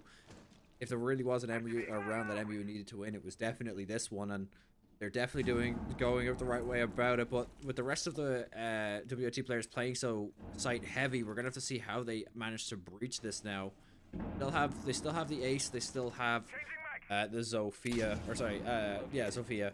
So we're gonna have to see whether they go for some vertical play here, especially with that sledge in play. But all banging coming out there. Don't want to be caught at that, and to be honest, fair is fair to Reimer, just barely missing Cullen's head by centimeters. Puff will open us up with the first kill on the Reimer. Nuclear Mouse will follow immediately with a kill onto Explosion. And here we go. A site in the hands of Manuth. Ninja will try and stop this defuse, but Puff is ready to cover and will take Ninja down in the freezer. A well-needed round in the hands of MU.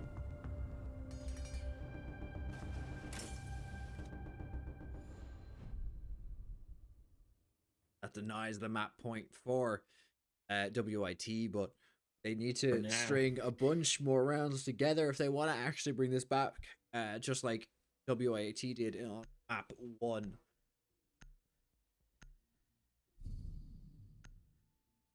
And we're going to see an Echo come out on Fallen Leaf this time, which is someone we haven't really seen them play at all so far in this series. But we're going to see we're going to see the 6-pick to Maestro. You tease me, Fallen. I was about to say, it's the first time I've seen, I think that's the first time I've seen anyone pick Echo. Since when is Echo banned? Was there a rule change? I don't believe so. Defused by attackers. Vaguely remember reading something about this. Hang on. Oh well, that's probably why I haven't seen much Echo. He's so strong. He's one of those characters that gets banned constantly, so that's what I mean. I was very surprised. I know he is getting changed in a future update so that his drones are no longer concealed at all. Yes. I believe he is banned because there is a glitch where his drones can become invulnerable to damage for, I can't remember how, but there is a glitch where you can get them stuck on the ceiling and then they can't get destroyed, which means they need, like, permanent cameras. That's why he's currently, I think that's why he's currently banned, but it's fair. It's fair. I don't actually remember an announcement about that, but I do believe he's actually banned at the moment. He'll notice. That's fair. Well, anyway, switching back onto the Maestro. A little bit less unorthodox, but definitely a character to be feared. The only I say the only LMG carrying character in the game. Technically, I think there's now 3, but the one that sees the most playtime, certainly in high level siege. Versus the new Tachanka, technically carrying more of just a mounted gun in the hands of a tank, but. We're gonna see that's not a machine gun. That's a cannon. Yeah, we're just gonna have to see how the new Tachanka plays out in the in next week's gameplay, because he actually will be available, I think, from next week onwards. It has been 2 weeks released, so I think he actually is available for the first week of playoffs. So let's see whether teams opt to pick him up. A very keen-eyed sight onto that C4. I don't know who planted that, but lovely little C4 under the balcony. Under the hatch. Yeah, very common spot for it. They know it's there now, so they actually have to just be a bit careful, just in case. I would assume they know someone's playing nearby. Look how close those bullets are. They know he's there, but they just need to actually find the kill, and he's gonna find out Greg. Believe that was a trade. Yeah, Cullen will find a trade. There's not much better scouting you can do than getting shot in the face by the guy. At least he picked up one. That's the main part. He did his job. He slowed them down, took a kill, a little bit of the strength out of the attacking side. Exactly. Oh, and there is that. There, yep, there it is. That was that C4, I assume, that was left under the hatch that Greg spotted out earlier. They completely forgot about it, and that's going to be a free kill for it. Actually, no, I think... No, actually, it was a C4 up towards P, above the bomb site, so great kill there from Passock to spot that out. That's even worse, turning this game into Minesweeper for MU. Oh, and the jiggle peek from Capslock is gonna find that kill onto Nuclear Mouse. It's now down to a 2v4. They have a lot to do. They're going for a bit of vertical play, but they need to start figuring out what they're going to do here in this 2v4. As long as WIT just don't peek, they actually have it. They have this round basically in the bag. There's only 20 seconds left, and they have a lot to do. Capslock is going to go for the peaks, but... Oh, never mind. Capslock. Fallen Leaf is sitting in that corner as well. If they do manage to get past the monster that is Capslock, Fallen Leaf will be ready to deliver the LMG. He will find one, but unfortunately won't be able to find a second. Trade will be good, but in the effort of trying to pick up this diffuser, poor Cullen will be knocked down and just doesn't have the time to get back up as Sophia. That's going to bring us to match point, and all WIT now have to do now is secure one round out of, I think it's what, four out of 3 possible rounds that we're going to be going to. All WIT need to do is land one of them. Bring this matchup to an end. They'll win if they just win one more round. So, and that will be 2-0 against basically the team that's closest to them on the leaderboards right now. So going into playoffs, it's definitely bragging rights going into playoffs, knowing that you beat basically the team that's closest to you in score. Never mind that. Knowing that you beat third place in last season's ice winter in the ice championship. That's the word I'm looking for. There you go. Yeah, the summer split last year was very good. Finally won out by NCI, but I believe it was NCI UCC in the final, and it was NCI first, UCC second, and MU in third. So we're going to see how that leaderboard swaps up what the final standings are this season. But for now, we are going to have to see whether WIT or how MU managed to whether MU can bring this back. Yeah, just a double check of the scoreboards there as the other games for this evening have concluded and their scores are in.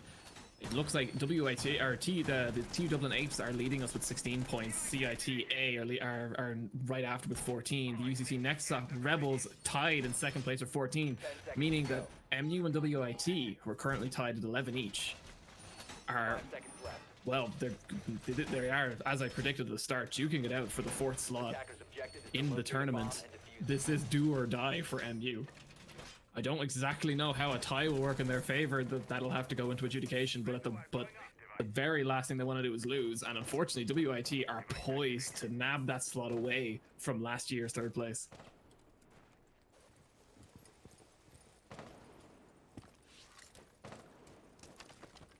No more slip-ups now, lads. Come on.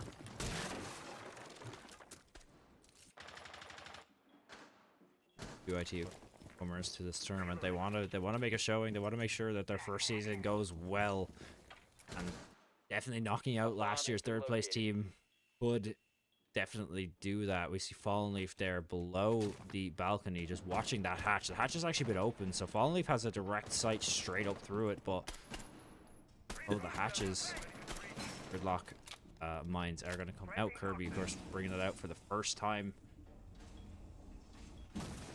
In a very dangerous position for MU. If they don't check him, that he could find the kill. Explosm, however, will be able to find the first onto Greg from Train Room. And yeah, here we go. The Ultra Focus upstairs is going to blind MU to the other potential positions, and it's going to start costing them immediately.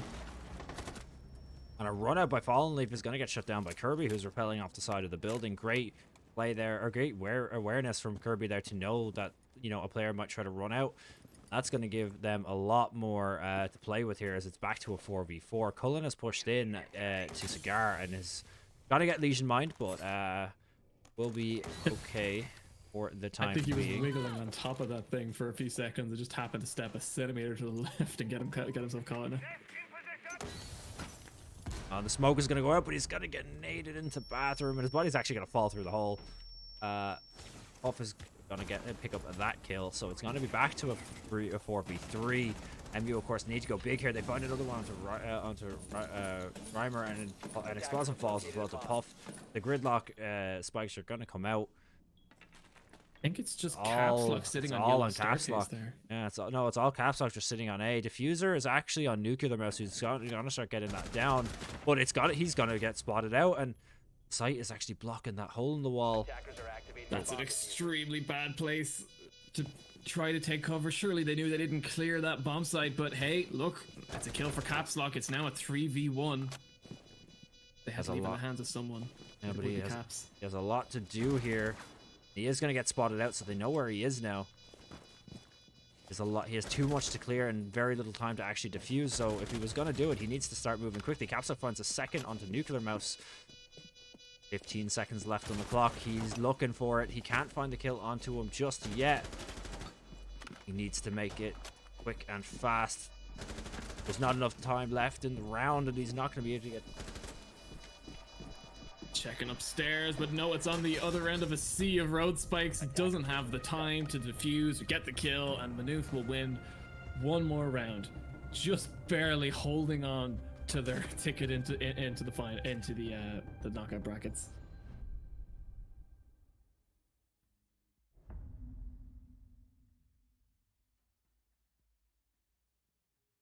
Yeah, 4-6. Back to bar and lounge again. With how they differ up this defense in comparison to the last time. Definitely, MU had very good points in their last attack. That nade onto Ninja in that bathroom obviously cleared that out, let them take control of that hallway. So we're going to see whether they change it up and make it a little bit more difficult for MU to actually get that attack. Yeah, exactly. And you can see not much change coming out on the side of WIT. Defenders, protect your bombs from being Switch defused onto by attackers. Valkyrie for Fallen Leaf being the main one there, but a hold like this, you don't expect too much change, really. You're going to need all of those shields to set up the piano hold at the very least. And yeah, a very similar showing from MU as well. Kirby sticking with the gridlock. Perhaps, yeah, an actual surprisingly effective pick last turn, given that it locked Caps Lock out of finding the diffuser and challenging Puff at the end.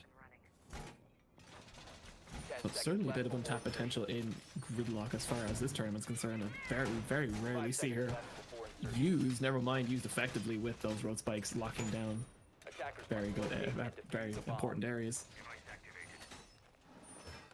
Yeah, but I have a feeling unless MU are able to clean sweep these rounds, the game will probably end on these sites. If I'm honest, they're just one of the easier sites to defend for WIT. Much less gambling involved, so we're gonna have to get comfortable, I think.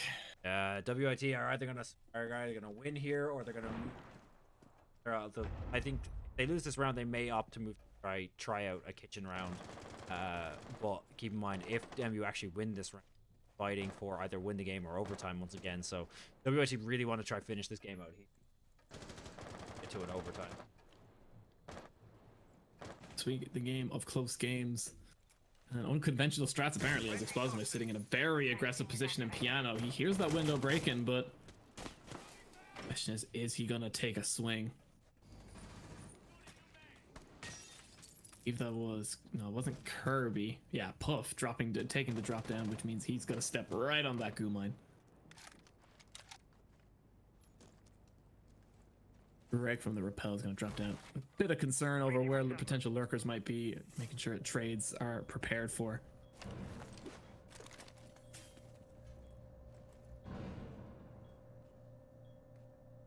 Bit of a slow start. I mean, you don't want to peak badly too early.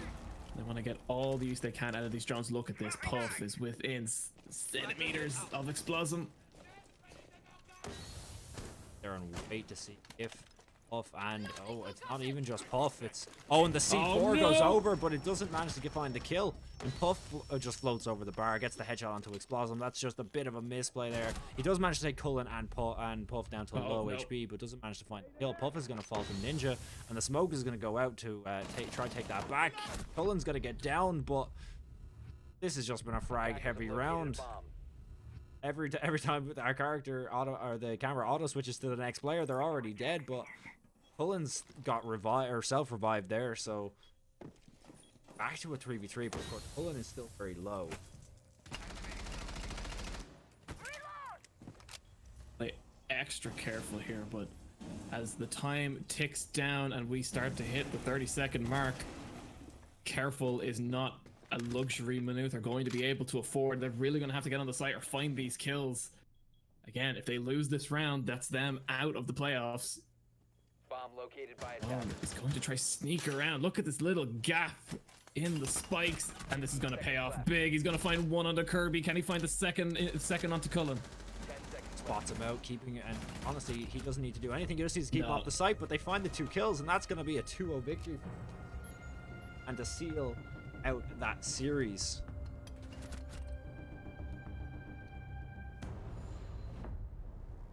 That was great play for 7-4. WIT there.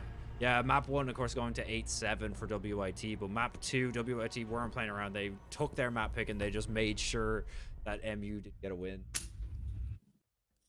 Yeah, a very good game, very close game. This week, this week of overtimes, as far as the first-person shooter games are considered. Of course, we had the overtime on Wednesday as well. Just very quickly before we all run off and catch up on the toy show. This means that for your playoffs this year, for this season, it will be the TU Dublin A, CITA, the UCC NetSoc Rebels, and of course the newcomers, the WIT Vikings, which you can look forward to in the upcoming weeks in the playoffs as we move closer to the finals. Yeah, that was 2 very, very competitive games of Siege, but of course, our WIT are going to win it out and win a spot into the. Hopefully, we'll have those matchups soon. So make sure you stay tuned and stay, follow ICE on social so you can find out when those matches will be. But that will be us for as this is the last stream of the week. That will be us for this week. We'll be back on Monday with some more Valorant, followed by Rocket League on Tuesday, CS:GO on Wednesday, hopefully with less overtimes. League of Legends on Thursday, and back with the first semi-final of Rainbow Six Siege next Friday. But we hope you guys enjoy, and we will see you next time.